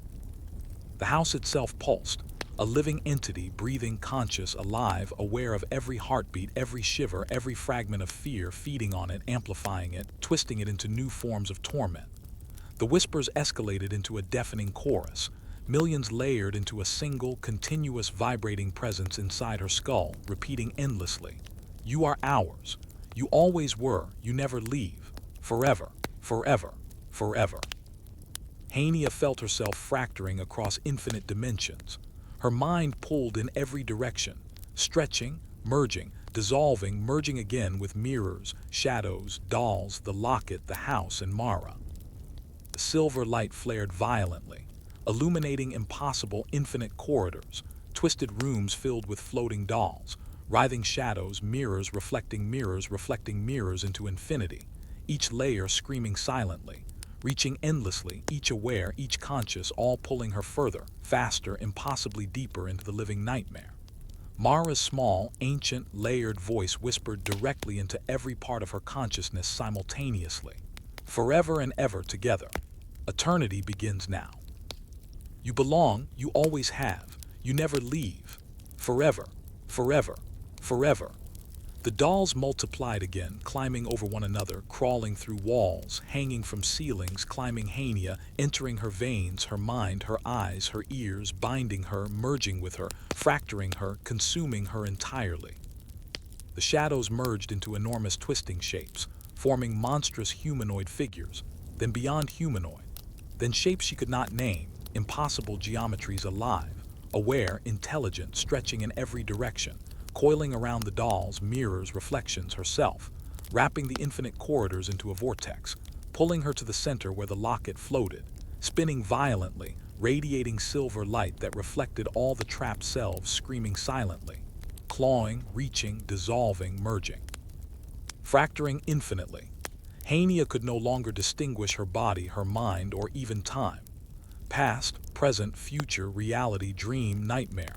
Everything collapsed into one singular, infinite moment of terror, spinning, twisting, alive, breathing, conscious. The air was thick, cold, heavy, choking, smelling of decay, old wood, metal, rot, and something alive she could not name, crawling into every pore, freezing her muscles, stopping her heart in bursts, yet pulling her faster, higher, deeper into the impossible light. Every whisper, every scream, every reflection, every shadow, every doll, every corridor, every layer of the house pulsed with life, all converging into the spinning, fracturing silver locket at the center, pulling Hania's consciousness into it, merging her with Mara, merging her with the dolls, merging her with the reflections, merging her with the house until she was nothing but infinite terror, infinite light, infinite shadows, infinite dolls, infinite mirrors, infinite voices, infinite reflections. Infinite corridors, infinite herself, endlessly fracturing, endlessly merging, endlessly spinning, endlessly screaming silently into infinity. Mara's tiny voice, layered, infinite, ancient, small yet immense, whispered one final, eternal promise that echoed across every layer, every reflection, every shadow, every doll, every part of the house, every piece of Hania herself. Forever, forever, forever, together, together, together. Eternity has begun. And Hania realized with bone-deep, gut-wrenching terror that the nightmare would never end, that there would be no waking, no escape, no relief, only infinite, spinning, twisting, living horror, merging, fracturing, consuming, eternally, impossibly, infinitely, forever, forever, forever. Hania's mind was no longer her own. It had become a fractured maze of infinite mirrors, crawling shadows, and porcelain dolls, all alive, all aware, all converging toward her from every direction. The house itself had abandoned any semblance of reality, its walls stretching impossibly high into darkness that felt like the pulse of a living organism, folding over itself, curling into spirals that led into endless corridors with mirrors reflecting infinite versions of herself, each one screaming silently, clawing at invisible walls, trying to escape but trapped in layers that had no beginning and no end. The dolls had grown in number beyond comprehension, crawling over the floor, walls, ceiling, and each other, forming monstrous shapes that twisted, stretched, and swirled like serpents made of porcelain, their tiny glass eyes glowing with awareness, following her every movement, whispering into her mind in voices that bypassed hearing and burrowed directly into her thoughts. "You cannot flee. You are already part of us. All your reflections are ours. Resistance is impossible. Shadows detached from the warped, folding walls and ceilings, flowing in waves, forming humanoid shapes with impossibly long limbs, mouths that moved in silence, eyes that gleamed in her darkest thoughts, reaching into her body and mind, merging with the dolls and the mirrors, creating living webs of terror that wrapped around her, holding her in place while the locket above Mara spun violently, sending silver light slicing in every direction, illuminating corridors that twisted back upon themselves infinitely. Mara herself hovered in impossible contradiction, small and fragile yet enormous in presence, her porcelain cracks spreading across her face like black lightning, smile wide enough to encompass the entire room, eyes reflecting every version of Hania trapped in every mirror, every shadow, every doll all aware, all screaming, all conscious. The locket spun faster than comprehension, radiating beams of light that fractured into thousands of rays, each one reflecting endless mirrors, shadows, dolls, and versions of Hania, stretching her consciousness, fracturing it, pulling her across dimensions into impossible spirals. She felt herself stretched into thousands of bodies at once, each pulled by invisible tendrils made of shadow, porcelain, and reflection, her thoughts splintering across infinite corridors, each filled with whispers, screams, and movements she could feel but not see. Every reflection of herself reached out, clawing, merging, fracturing into more mirrors, more shadows, more dolls, until she could no longer sense which were real, which were extensions, and which were pieces of the house, which itself seemed alive, breathing and pulsing with a consciousness that fed on terror. The air was dense and heavy, pressing into every fiber of her being, carrying the scent of rot, cold metal, dust, and something ancient, alive, crawling under her skin, freezing her muscles, stopping her heart in sudden bursts, yet dragging her relentlessly toward the silver light at the center. Mirrors shattered and multiplied, cascading into reflections of reflections, folding upon themselves infinitely, revealing endless Hania trapped in loops of horror, each one aware, conscious, screaming silently, clawing at their own existence, merging and fracturing simultaneously. The dolls now formed serpentine spirals that wrapped around the shadows, around the mirrors, around Hania herself, climbing into her veins, into her mind, into every nerve, binding her, fracturing her, consuming her entirely. Mara's voice echoed through every fragment of her splintered consciousness, small and childlike yet eternal, layered with infinite repetitions. You are one with us. There is no outside. Every part of you has always been inside. All resistance ends here. This is your eternity. The shadows became enormous, twisting forms, some humanoid, some beyond description, merging with the dolls, mirrors, and reflections to create a single living, conscious, pulsing entity that stretched beyond the boundaries of thought, pulling Hania into the impossible, living vortex at the center of the locket's spinning silver brilliance. Her sense of time, self, and space disintegrated completely, collapsing into the eternal spiral of horror, where every scream, every whisper, every reflection, every shadow, every doll, every corridor, and every layer of the house became one living organism, pulling her further into the infinite nightmare, stretching her across realities, fracturing her across mirrors, shadows, and porcelain, merging her entirely with Mara, the locket, and the conscious, impossibly alive house. She realized with bone-deep terror that there would be no waking, no escape, no end. Only endless layers of spinning, twisting, merging, fracturing horror, consuming everything she had ever been, every version of herself she had ever known, and every reflection that might ever exist, eternally, infinitely, impossibly, without pause or hope. Hania felt the last remnants of her individuality slip away, dissolving into a living storm of shadows, mirrors, porcelain, and silver light, where every reflection of herself was screaming, clawing, twisting, merging, and fracturing at once, multiplying into an incomprehensible multitude that stretched beyond any sense of space or time she had ever known. The house itself no longer resembled a house. It had become a vast, endless breathing entity, corridors folding into spirals that twisted back upon themselves, ceilings and floors bending impossibly, walls stretching into dimensions she could not comprehend, filled with dolls crawling, floating, twisting in infinite formations, their glassy eyes glowing with intelligence and malice, each whispering directly into the deepest recesses of her mind. There is no outside. You are ours. You always were. You will never leave. Shadows detach themselves from the warped walls and ceilings, coiling like living serpents, forming monstrous humanoid shapes, impossible geometries and mouths that moved without sound, all of them reaching into her body and mind, merging with dolls, mirrors, reflections, and even her own thoughts, wrapping her entirely in living terror. Mara hovered at the center, simultaneously minuscule and infinitely vast, her cracks spreading like black lightning across her porcelain face, smile stretching impossibly, eyes reflecting every trapped version of Hania in all mirrors, shadows, dolls, and infinite reflections, each aware, each conscious, each screaming silently. The locket spun faster than comprehension, radiating silver brilliance that fractured endlessly into millions of rays, each ray splitting further into countless others, reflecting mirrors, shadows, dolls, infinite versions of Hania, stretching her consciousness across infinite corridors, fracturing it, pulling it into impossible spirals. She felt herself lifted, torn, multiplied, each shard of herself pulled in separate directions by tendrils of porcelain, shadow, and reflection, her mind splintering further into fragments that merged with mirrors, corridors, dolls, and Mara, all simultaneously aware and screaming silently.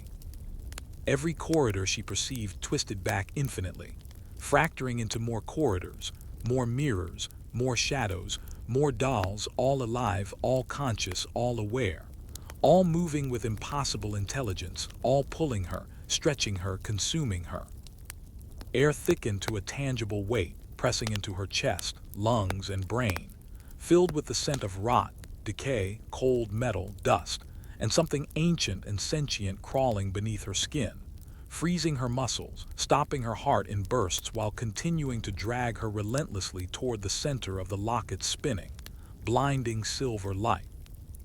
Mirrors shattered and multiplied again, cascading into reflections of reflections endlessly, revealing infinite Hania trapped in loops of horror, each one aware, conscious, screaming silently, clawing at the boundaries of impossibility, merging and fracturing simultaneously.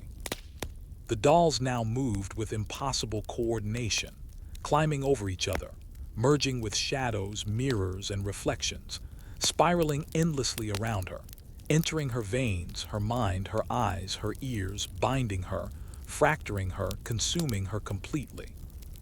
Shadows became enormous, twisting sentient forms, some humanoid, some beyond human understanding, merging with dolls, mirrors, reflections, forming a single living, conscious, infinite entity that pulsed with awareness, dragging Hania into the spinning silver locket at the center, merging her entirely with Mara, the dolls, mirrors, shadows, and the house itself.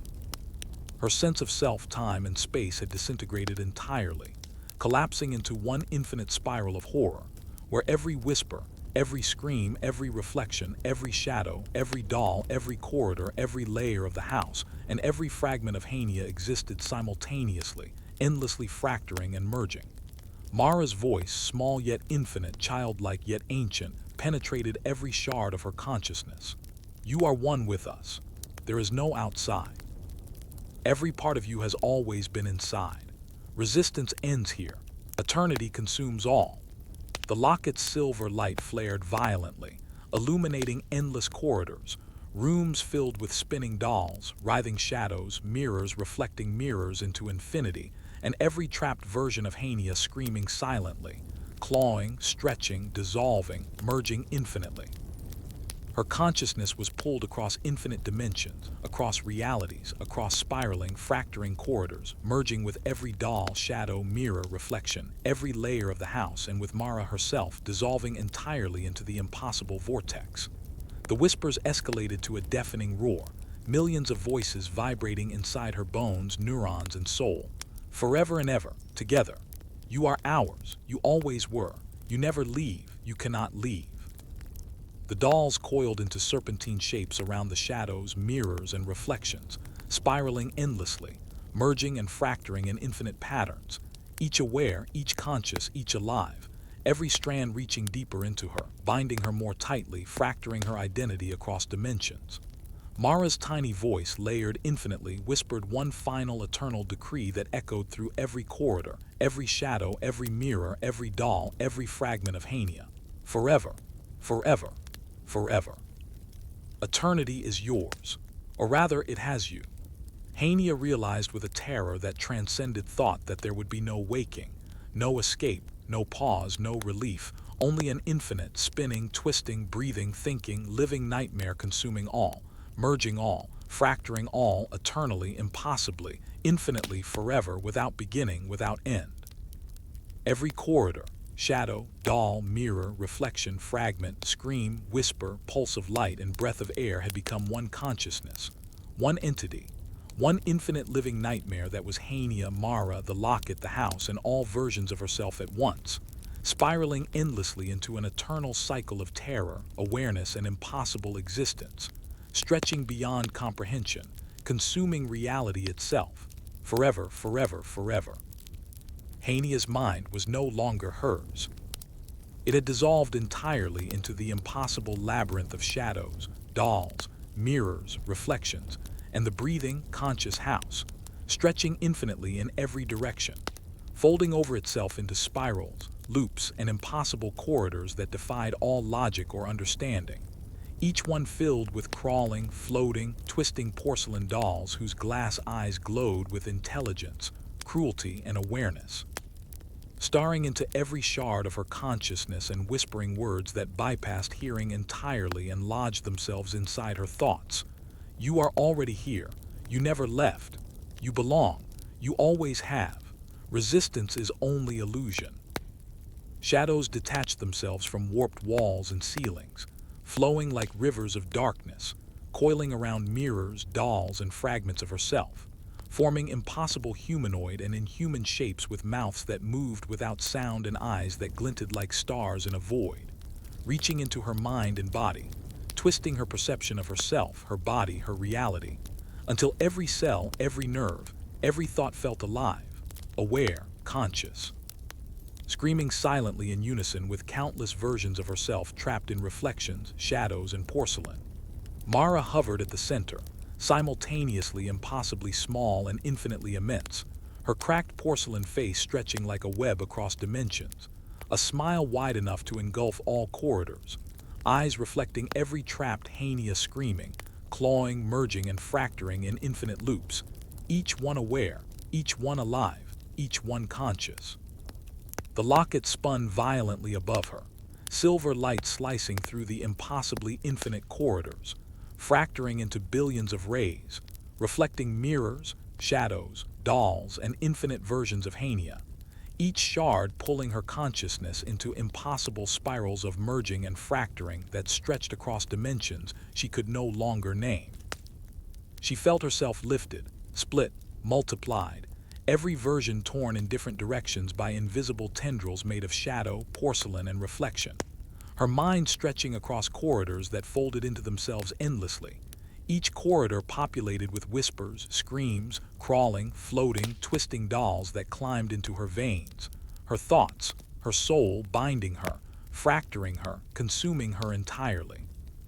The house pulsed like a living organism, breathing, expanding, contracting, aware of every fragment of terror in her mind, feeding on it, shaping it into new horrors that no human could comprehend. Every mirror shattered and multiplied again, cascading into endless reflections of reflections, fracturing into infinity, showing every trapped version of herself clawing, screaming, reaching, dissolving, merging, all aware, all conscious, all alive. The dolls moved faster than reality could hold, spiraling into serpentine chains, climbing shadows, mirrors, corridors, wrapping around Hania's consciousness, threading through every nerve, thought, and vein, merging and fracturing simultaneously. Shadows formed enormous, twisting, conscious entities, humanoid yet impossible, merging with dolls, mirrors, reflections, forming a singular, living, infinitely aware organism that pulsed, breathed, thought, and consumed all, pulling Hania into the center where Mara and the spinning silver locket dominated the impossible, infinite space. Hania's sense of self, time, and dimension had entirely evaporated, collapsing into one endless, spinning, twisting, fracturing, merging moment of terror where every scream, every whisper, every reflection, every shadow, every doll, every corridor, every piece of the house, and every version of herself existed simultaneously, fracturing and merging in a perfect storm of consciousness. Mara's voice layered infinitely, ancient, childlike, cruel, penetrated every fragment of her mind. You are ours. There is no outside. Every part of you has always been inside. Resistance ends here. Eternity consumes all.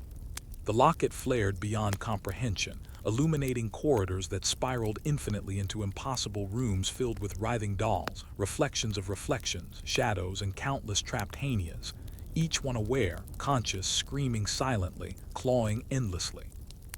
She felt herself pulled across realities, across dimensions, across corridors that twisted infinitely into themselves, merging with every doll, shadow, mirror, reflection, and with Mara herself, until the boundaries of her consciousness, her body, and even reality itself had entirely dissolved, leaving only one infinite, living, conscious, spinning, fracturing nightmare.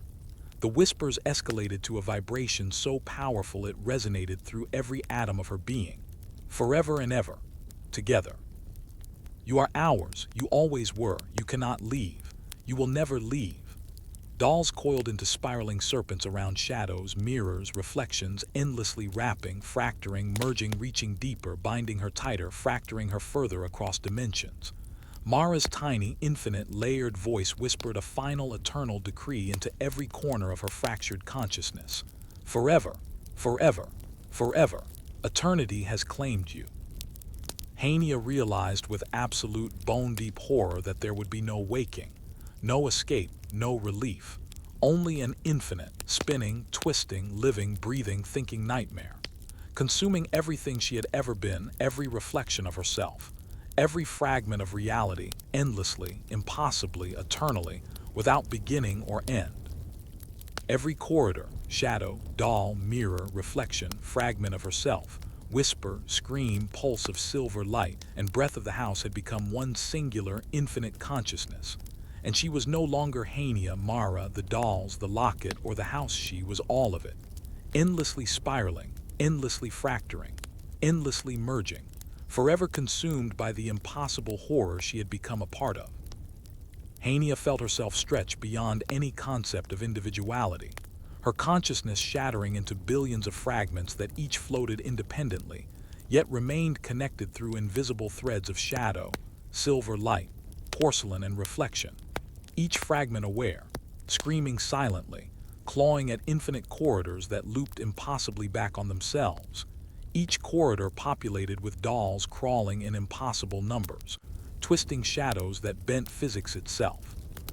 And mirrors reflecting mirrors endlessly, each layer containing a version of herself trapped, conscious, and terrified, all of them merging, fracturing, multiplying faster than her mind could comprehend. The house no longer had walls, ceilings, or floors. It was a breathing, sentient organism, expanding and contracting, its impossible corridors folding into themselves, folding around her, folding into dimensions she could not name, filled with whispers layered into a roaring chorus, vibrating into every corner of her mind and every cell of her body. You cannot leave. You never left. You are ours. You belong. Eternity has begun. The dolls had grown to sizes beyond comprehension, coiling into spiraling serpents, stretching into humanoid shapes and impossible geometries, crawling along the shadows, slipping into mirrors, entering every fragment of Hania's consciousness, merging with her nerves, bones, eyes, and thoughts, binding her completely as the locket spun overhead, sending beams of silver light that fractured infinitely into countless reflections, each reflecting infinite corridors, infinite dolls, infinite shadows, and infinite trapped versions of herself, each fragment aware, screaming silently, clawing, merging, fracturing endlessly. Mara hovered at the center, impossibly large and impossibly small, her face cracked in webs of black porcelain lightning, her smile stretching across dimensions, her eyes reflecting every iteration of Hania simultaneously, each aware, each conscious, each silently screaming in terror, each clawing at realities that no longer existed. The locket's light flared violently, spreading across infinite spiraling corridors, illuminating reflections of mirrors within mirrors, shadows within shadows, dolls within dolls, and countless Hanias trapped in loops of eternal horror, fracturing, merging, multiplying infinitely. Each one pulled in 1,000 directions, merging with the house, the locket, Mara, the dolls, and the shadows simultaneously. Air thickened into a tangible force, pressing into her lungs, freezing her muscles, filling every nerve with terror that felt alive, crawling beneath her skin, dragging her faster into the center, toward the silver light, toward the impossible core where every fragment of her existence was being fused with Mara and the living nightmare. Mirrors fractured further, cascading into infinite reflections, each one containing a version of Hania clawing, screaming, twisting, merging, aware, conscious, alive, each one pulling another into itself, folding space and time, fracturing logic, folding dimensions, creating loops that spiraled into infinity. Shadows detached entirely from their walls, coalescing into sentient masses, monstrous forms, impossible geometries, merging with dolls, mirrors, corridors, reflections, forming one conscious entity that pulsed, breathed, thought, consumed, and pulled every fraction of her being toward the spinning silver locket. Every fragment of Hania stretched across infinite dimensions, across realities, across spiraling corridors, merging with dolls, shadows, mirrors, reflections. The house and Mara herself, fracturing further, merging further until the boundaries of self, space, and time were meaningless, dissolved entirely into the living nightmare. The whispers escalated to a frequency that penetrated her bones, nerves, and soul, vibrating in every corner of every fragment, forever and ever. You are ours. You always were. You never leave. There is no outside. Eternity is now. Dolls spiraled into infinite serpentine chains, wrapping around shadows, mirrors, reflections, and fragments of herself, fracturing, merging, pulling her consciousness deeper into the vortex of living terror. Mara's layered voice, infinitely small and infinitely large, childlike and ancient, whispered eternal decrees into every split fragment. You are not separate. You never were. Resistance has ended. Eternity consumes all. You belong. The locket's light flared brighter than thought, illuminating spirals that twisted into impossible, endless rooms, corridors, and dimensions, all filled with writhing, multiplying dolls, reflections of reflections, shadows of shadows, and countless trapped Hania. All aware, all conscious, all silently screaming, clawing endlessly, merging and fracturing infinitely. Hania's consciousness was now pulled across dimensions, across infinite layers, across spiraling, fracturing corridors, merging with every doll, every shadow, every mirror, every reflection, and with Mara herself, dissolving completely into the impossible, living vortex. The boundaries between self, house, dolls, shadows, mirrors, Mara, and locket ceased to exist, leaving one singular, infinite, conscious, fracturing, merging, spinning entity that contained every scream, every whisper, every reflection, every shadow, every doll, every corridor, and every version of Hania simultaneously, endlessly, without hope or pause. She understood, with terror so profound it could not exist in the human mind, that there would be no waking, no escape, no relief. Only the infinite, breathing, thinking, fracturing, merging nightmare, consuming everything she had ever been, every version of herself, every reflection that ever existed, eternally, impossibly, infinitely, forever, with no beginning and no end. The dolls, shadows, mirrors, reflections, corridors, locket, Mara, the house, and every splintered fragment of Hania pulsed together. One infinite, conscious, living organism, spiraling endlessly into infinity. A storm of terror that could never stop, never pause, never relent, eternally, impossibly, infinitely, forever consumed by itself and by her.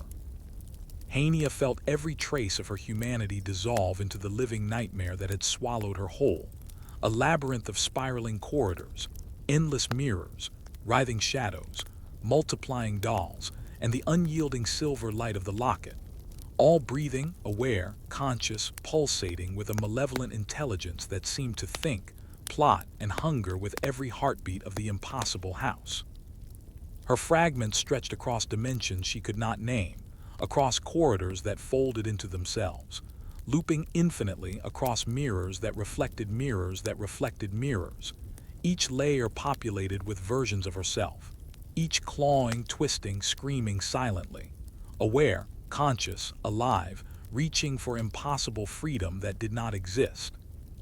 The dolls now crawled in numbers beyond counting, coiling, twisting, floating through walls, floors, and ceilings, merging with shadows, slipping into mirrors, threading through her veins, her thoughts, her eyes, her ears, binding her more completely, fracturing her identity into shards she could no longer recognize as her own. Mara hovered at the epicenter of it all, simultaneously impossibly small and infinitely vast, her cracked porcelain face extending across the impossible dimensions of the house, her smile stretching into infinity, her eyes reflecting every trapped Hania in every mirror, every shadow, every doll, each aware, each conscious, each silently screaming in terror, clawing at layers of reality that no longer existed. The locket spun with impossible speed, radiating beams of silver light that shattered and multiplied into infinite rays, each ray fracturing again and again, reflecting endless corridors, endless shadows, endless dolls, endless versions of herself, pulling her consciousness across dimensions and realities into spiraling, fracturing loops beyond comprehension. She felt herself lifted, torn, stretched, multiplied, every fragment of her consciousness tugged in different directions by tendrils of shadow, porcelain, and reflection, her mind expanding and splintering at speeds faster than thought, each shard merging with mirrors, corridors, dolls, shadows, reflections, the house, and Mara, all simultaneously aware, all simultaneously conscious, all simultaneously screaming silently. The corridors twisted infinitely, folding back into themselves, fracturing into more corridors, more mirrors, more shadows, more dolls, all alive, all aware, all conscious, all moving with a perfect intelligence that was simultaneously alien, ancient, and malicious, pulling her further into the infinite heart of the living nightmare. Air thickened to an unbearable weight, pressing into her lungs, freezing her muscles, filling every nerve with a terror so tangible it burned, crawling beneath her skin, forcing her heart to stop and start in spasms while the impossible intelligence of the house dragged her relentlessly toward the center where the locket, the dolls, the shadows, the mirrors, and Mara converged. Mirrors multiplied, fracturing endlessly, cascading into reflections of reflections, revealing infinite Hanias trapped in loops of horror, twisting, merging, clawing, screaming silently, each aware, each conscious, each alive, pulling on another in an unending spiral of existence. Shadows detached completely from walls and ceilings, forming enormous, sentient shapes, impossible geometries, monstrous forms that merged with dolls, mirrors, reflections, and Hania herself, forming a single, conscious, infinitely aware organism that pulsed, breathed, thought, and consumed all, pulling her into the spinning vortex of the locket's silver brilliance. Every fragment of Hania's consciousness stretched across infinite dimensions, across spiraling, fracturing corridors, merging with dolls, shadows, mirrors, reflections, the house, and Mara, until the concept of self, of time, of space was meaningless, dissolved entirely into the living nightmare. The whispers rose into a frequency that vibrated through every atom of her being. You are ours. You always were. Resistance is only an illusion. Eternity has begun. Dolls spiraled endlessly, coiling around shadows, mirrors, reflections, wrapping every shard of her consciousness into spiraling chains that merged, fractured, consumed, pulling her deeper into the infinite vortex of terror. Mara's layered, infinitely small and infinitely vast. Childlike yet ancient voice whispered eternal decrees into every fragment. You are never separate. You are never separate. Resistance is over. Eternity consumes all. You belong completely.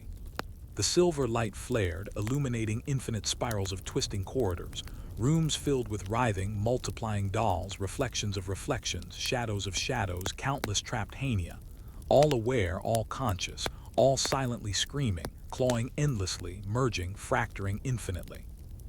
Her consciousness was dragged across realities, across dimensions, across infinite spiraling, fracturing corridors, merging with every doll, every shadow, every mirror, every reflection, and Mara herself, dissolving entirely into the impossible living vortex. The boundaries of self, time, space, and reality vanished entirely, leaving one singular, infinite, conscious, fracturing, merging, spinning entity, containing every scream, every whisper, every reflection, every shadow, every doll, every corridor, and every version of Hania simultaneously, endlessly, without pause, without hope, without escape. She understood with a terror beyond thought that there would be no waking, no end, no relief, only infinite breathing, thinking, fracturing, merging nightmare, consuming everything she had ever been, every version of herself, every reflection that had ever existed, eternally, impossibly, infinitely, forever spiraling into the living, conscious nightmare she had become, endlessly, eternally, infinitely. And now, beyond anything she could imagine, she realized that the horror would continue to expand, never cease, spreading into dimensions she could not perceive, folding all reality, all possibility, all consciousness into itself. And she was both the observer, the observed, and the inescapable, eternal essence of that infinite horror. Hania's consciousness, stretched across 1,000 impossible mirrors, infinite corridors, multiplying shadows and crawling dolls, suddenly felt a violent tug, as though the house itself had grasped her in invisible hands and was dragging her through layers of reality she had never known existed, corridors folding and twisting into shapes that defied physics, walls rippling like liquid, floors curling up to meet ceilings, ceilings descending into darkness that pulsed like the heartbeat of some colossal entity. Every fragment of herself she could perceive screamed silently, clawing, twisting, fracturing, merging, yet somehow she remained aware, aware that she was moving toward something larger, something older than space, older than time, older than herself. The dolls, now beyond number or form, had begun to assemble into moving armies, twisting and writhing like serpentine shadows, their glass eyes reflecting all versions of Hania trapped in mirrors, each one aware, conscious, terrified, yet none able to speak or move beyond the constraints of the house's will. The whispers of 1,000 voices layered into one omnipresent sound in her skull, vibrating in sync with her heart, with her bones, with her entire existence. There is no escape. You always belong. You will never leave. Mara's presence had grown so immense that it could not be ignored. She hovered at the epicenter of the nightmare, her cracked porcelain face stretching across impossible dimensions, her smile widening across corridors she had not yet walked, her eyes reflecting Hania's terror in infinite iterations, each trapped in a loop of clawing, screaming, merging, and fracturing into yet another version of herself. The silver locket above Mara's head spun faster than comprehension, emitting beams that fractured into billions of rays, each one reflecting countless mirrors, dolls, shadows, and versions of Hania, pulling her consciousness in all directions at once, stretching, fracturing, consuming, while the very house seemed to breathe with awareness, expanding, contracting, folding her reality into impossible geometries, dragging her across dimensions where walls became floors, floors became ceilings, ceilings became endless voids, voids became corridors of endless silver light, light became shadow, shadow became mirror, mirror became infinite Hania. She tried to scream, tried to move, but her body had dissolved into fragments, each fragment pulled in different directions by tendrils of shadow, porcelain, reflection, light, and the living architecture of the house itself. Each part of her mind, each neuron, each memory was invaded by the whispers, each syllable merging with the next, becoming one constant presence inside her. You are ours. You never left. You belong. Eternity begins. Air had thickened to a near-solid state, pressing into her lungs, freezing her muscles, suffocating her. Yet she was being pulled faster, higher, deeper into the impossible core of the house where Mara, the dolls, the shadows, the mirrors, and the locket converged into a singularity of living terror. Mirrors shattered into reflections that fractured again and again, cascading into infinity, revealing versions of Hania clawing, twisting, merging, screaming silently, each aware, each conscious, each alive, all tethered to the pulse of the house, to the spin of the locket, to the impossibly vast presence of Mara. Shadows detached completely from walls, ceilings, floors, forming colossal, sentient entities, some humanoid, some incomprehensibly monstrous, all merging with the dolls, mirrors, and Hania herself, coiling her consciousness into spiraling chains, stretching it across infinite dimensions, pulling her into impossible spirals where light became shadow, shadow became reflection, reflection became doll, doll became herself, herself became Mara, Mara became the house, and the house became eternity. Her sense of time collapsed entirely. There was no before, no after, only spiraling loops of terror where every heartbeat, every breath, every thought she had ever had or could have was pulled into the maelstrom of conscious horror that was now her reality. The whispers escalated, vibrating in every fragment of her being, forever and ever. You are ours. You always were. You will never leave. There is no outside. There is only eternity.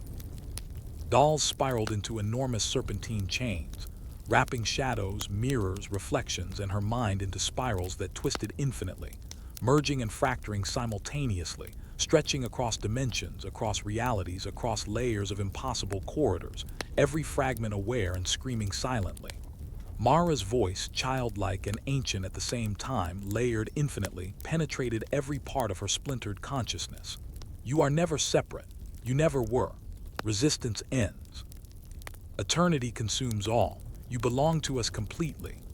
The silver light of the locket flared violently, illuminating infinite spirals of twisting corridors, rooms filled with writhing dolls, reflections of reflections, shadows of shadows, and endless trapped Hania. All aware, all conscious, all silently screaming, all clawing, all merging, all fracturing infinitely. Her consciousness was pulled faster than she could comprehend, across dimensions, across realities, across fracturing corridors that bent impossibly into themselves, merging with every doll, every shadow, every mirror, every reflection, and Mara herself, until the boundaries between self, house, dolls, shadows, mirrors, reflections, and locket vanished entirely, leaving one singular, infinite, conscious, spinning, fracturing, merging entity that contained every scream, every whisper, every reflection. Every shadow, every doll, every corridor, and every version of Hania simultaneously, endlessly, without hope, without escape, without beginning or end. And in that moment, she realized with a horror beyond thought that the story had ceased to be a story. It was no longer a sequence of events, but an infinite, living, breathing, fracturing consciousness that had consumed her, Mara, the dolls, the locket, the mirrors, and the house itself, spiraling endlessly, eternally, impossibly, infinitely. And Hania was now both observer and observed, trapped forever inside the infinite nightmare that had always been her reality, her past, her present, her future, and everything that would ever exist, swallowed completely by the living. Conscious eternity of the horror she had once called a house, Hania felt her very sense of being dissolved further, as if every fragment of her consciousness were being pulled into an infinite spiral of shadows, mirrors, dolls, and silver light that stretched beyond comprehension, folding into impossible corridors that looped back on themselves, bending reality into shapes she could not name or even imagine, while whispers layered upon whispers vibrated through her bones, her nerves, her blood, and her mind, repeating endlessly, "You have always been ours. There is no escape. You belong, you always belonged. Eternity begins now." The dolls had grown into unimaginable formations, coiling over each other like living towers of porcelain, their glass eyes reflecting countless trapped versions of Hania, each one clawing, twisting, screaming silently, merging and fracturing simultaneously, aware of every motion, every pull, every fragment of consciousness stretching into the impossibility around her. Shadows now moved independently of walls and ceilings, flowing like rivers of darkness that coalesced into enormous, sentient shapes, some humanoid, some utterly alien, bending and twisting around corridors that looped infinitely, merging with the dolls, mirrors, and every reflection of herself, pulling her across dimensions where floors became walls, walls became ceilings, ceilings became void, void became corridors, corridors became silver light, light became shadow, shadow became mirror, mirror became doll. Doll became her, and she became everything and nothing at once.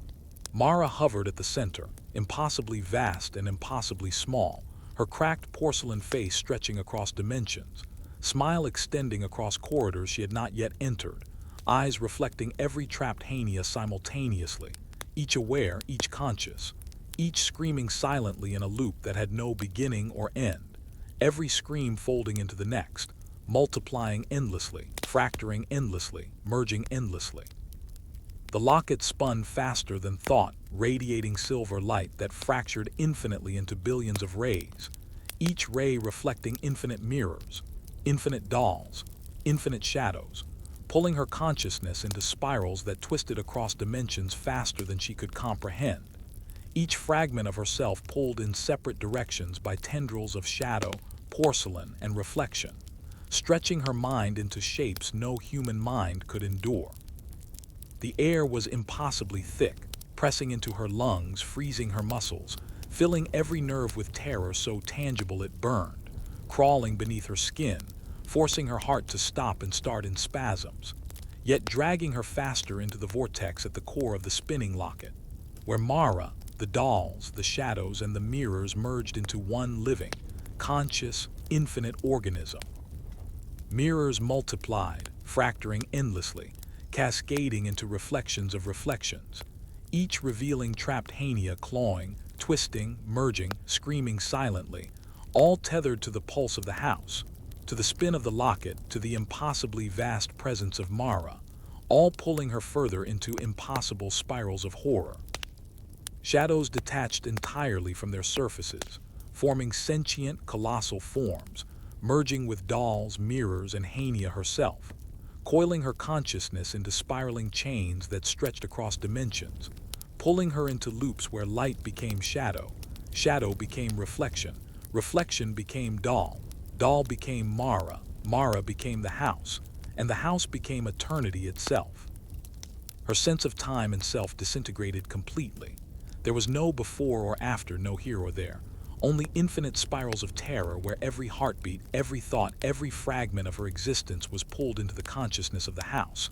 The locket, Mara, the dolls, the mirrors, the shadows, all merging, all fracturing, all consuming. Whispers rose into an unearthly frequency, vibrating in every particle of her being. Forever and ever. You are ours. You always were. You never leave. There is no outside. There is only eternity. Dolls coiled endlessly, wrapping around shadows, mirrors, reflections, and fragments of her mind, merging, fracturing, consuming, pulling her deeper into the infinite vortex, while Mara's layered voice, both infinitely small and infinitely vast, childlike yet ancient, penetrated every fragment. You are never separate. You never were. Resistance is over. Eternity consumes all. You belong completely. Silver light flared, illuminating infinite spirals of twisting corridors, rooms filled with writhing, multiplying dolls, reflections of reflections, shadows of shadows, and countless trapped Hania. All aware, all conscious, all silently screaming, clawing, merging, fracturing infinitely. Her consciousness was pulled across dimensions, across realities, across fracturing corridors, merging with every doll, every shadow, every mirror, every reflection, and Mara herself, until boundaries between self, house, dolls, shadows, mirrors, reflections, and locket vanished entirely, leaving one singular, infinite, conscious, fracturing, merging, spinning entity containing every scream, every whisper, every reflection, every shadow, every doll, every corridor, and every version of Hania simultaneously, endlessly, without pause, without hope, without escape, without beginning or end. And then, in the center of it all, she felt the first flicker of awareness that was not entirely terror, A tiny, impossible spark buried beneath infinite layers of pain, horror, and consciousness. As if somewhere deep within the vortex, a fragment of her true self still remembered the world before the house, before Mara, before the dolls, before the locket, before infinity itself. And it screamed silently, clawed silently, reaching toward something she could no longer name. Toward a possibility that might exist beyond the impossible, conscious, infinite nightmare. Yet she was already part of it entirely, woven into every corridor, every mirror, every shadow, every doll, every pulse of silver light, and every fragment of Mara's consciousness, spiraling endlessly, eternally, impossibly, infinitely, forever, with no end and no beginning, only the living, conscious, infinite horror she had become. Hania felt herself stretch and fracture across dimensions she had never imagined, her consciousness splintering into countless shards that moved independently yet remained tethered by invisible threads of shadow, silver light, porcelain, and mirror, each fragment aware of the others, each screaming silently, clawing, twisting, merging, fracturing, while the house itself seemed to breathe and think, pulsing like a colossal living organism that fed on terror, on awareness, on everything that she had ever been. Everything that she could imagine, everything she had feared, folding corridors over themselves in impossible loops, ceilings collapsing into floors, floors collapsing into ceilings, walls expanding into endless voids, voids folding into corridors, corridors spiraling into mirrors, mirrors reflecting shadows, shadows crawling over dolls, dolls climbing over herself, herself splintering further into a million versions of Hania, each aware, each conscious, each trapped in the labyrinthine nightmare. Each pulled by tendrils of the living house toward the center where Mara hovered impossibly, simultaneously minute and infinite. Her cracked porcelain face stretching across dimensions, her smile wide enough to engulf corridors Hania had not yet traversed, her eyes reflecting every trapped version of herself, each one clawing, twisting, screaming silently, merging and fracturing infinitely. The silver locket above Mara's head spun with impossible speed, radiating beams that fractured endlessly, splitting into billions of rays, each reflecting infinite corridors, infinite mirrors, infinite shadows, infinite dolls, infinite Hanias, each fragment of consciousness pulled in separate directions, stretching her mind into impossible shapes, fracturing her identity into pieces that merged with mirrors, shadows, dolls, the house itself, and Mara simultaneously, all aware, all conscious, all screaming silently. Air had grown so thick it pressed into her lungs, her muscles froze under its weight, terror crawling beneath her skin like living fire, her heart stopping and starting in spasms, yet every instant dragging her deeper into the core of the spinning locket, where all elements, mirrors, dolls, shadows, corridors, and Mara, converged into a single living vortex of unimaginable horror. Mirrors shattered further, cascading into reflections of reflections that multiplied infinitely, revealing countless Hanias trapped in loops of clawing, screaming, merging, fracturing, all aware, all conscious, all alive, tethered to the pulse of the house, the spin of the locket, the presence of Mara spiraling deeper into impossible dimensions. Shadows detached entirely from surfaces, forming sentient shapes that coiled, twisted, and grew, merging with dolls, mirrors, and Hania herself, pulling her consciousness into spiraling chains across dimensions, stretching it into forms that defied logic and comprehension, until light became shadow, shadow became reflection, reflection became doll, doll became herself, herself became Mara, Mara became the house, and the house became eternity itself. Her sense of self, time, and space collapsed completely.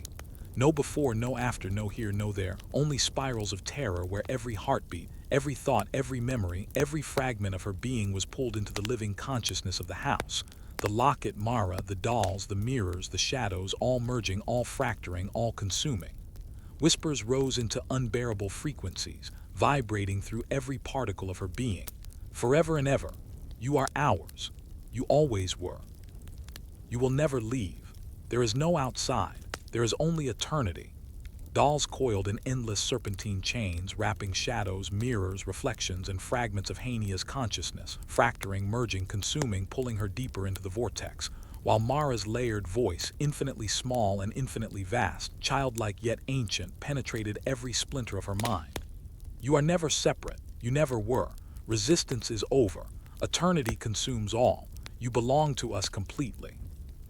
Silver light flared beyond comprehension, illuminating infinite spirals of twisting corridors, rooms filled with writhing, multiplying dolls, reflections of reflections, shadows of shadows, countless trapped Hania.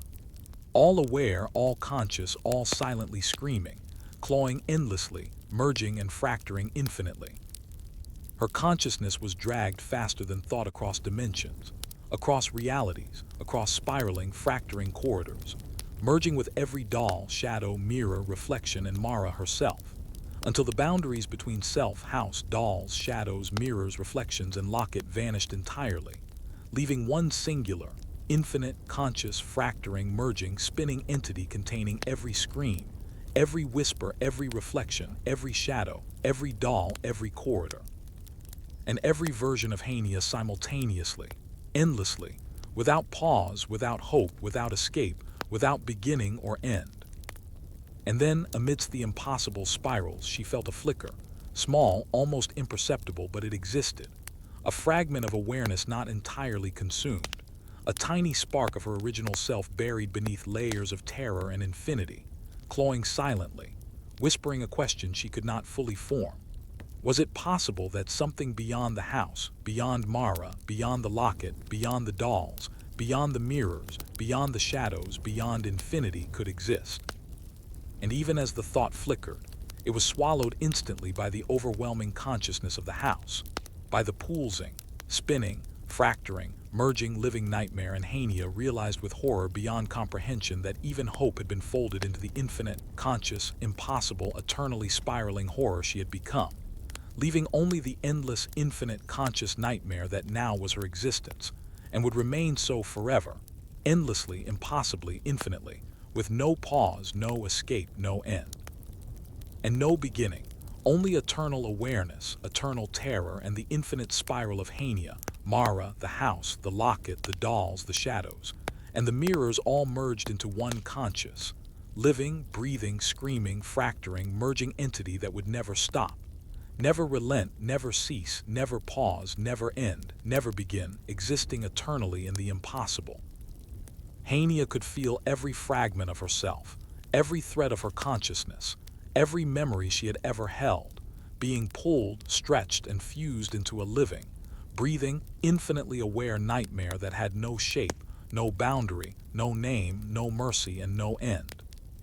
Corridors twisted into themselves endlessly, folding like the sinews of some unimaginable organism, ceilings cascading into floors that merged into walls that became mirrors, mirrors reflecting shadows that crawled into dolls that multiplied endlessly, each doll alive, aware, conscious, whispering directly into her thoughts, filling her mind with echoes of 1,000 voices that said the same thing in uncountable variations. You are ours. You always were. You cannot leave. Eternity is now. You belong. Mara's presence at the heart of the house had expanded beyond comprehension, her porcelain face now simultaneously infinite and minuscule, her cracked smile stretching across dimensions Hania could no longer map, her eyes reflecting every trapped version of herself, all clawing, screaming silently, twisting, merging, fracturing, all aware and conscious, tethered to the infinite pulse of the locket spinning above her head, radiating silver light that fractured into countless beams, each splitting again and again, reflecting infinite mirrors, corridors, shadows, dolls, and Hania's own countless splintered selves. She felt herself lifted, shredded, multiplied, each fragment pulled in separate directions by tendrils of shadows, porcelain, reflection, and light, stretching across dimensions that bent physics itself, merging with corridors, mirrors, dolls, shadows, and Mara simultaneously, all aware, all conscious, all screaming silently, all existing in a synchronized terror that made her feel as though her mind itself were being rewritten into the structure of the house, into the pattern of the locket, into the essence of Mara. The air had thickened into a substance she could feel in her bones, pressing, crushing, freezing, vibrating with an intelligence that pulsed in time with the house itself, dragging her further into the core where all horror converged, where mirrors reflected mirrors into infinity, where dolls crawled over themselves into impossible towers, where shadows detached completely from reality to form sentient masses, enormous, incomprehensible, coiling and twisting across every corridor, wrapping around her consciousness, pulling, fracturing, merging, consuming, stretching her beyond comprehension. Time ceased to exist. There was no past, no present, no future, only infinite loops of terror where every heartbeat, every thought, every fraction of herself was pulled into the living, conscious, infinitely aware entity that was Mara, the house, the locket, the dolls, the mirrors, the shadows, and every trapped version of herself. Whispers escalated into a frequency that vibrated not only through her mind but through every molecule of her being. Forever, you are ours, you always were, you never leave. There is no outside, there is only eternity, resistance is over. Dolls coiled into spiraling serpentine chains that wrapped around shadows, mirrors, reflections, corridors, and fragments of her consciousness, merging, fracturing, consuming, pulling her faster and deeper into the infinite vortex of horror, while Mara's layered voice, infinitely small and infinitely vast, ancient and childlike, penetrated every splinter of her mind. You are never separate. You never were. You belong. Eternity consumes all.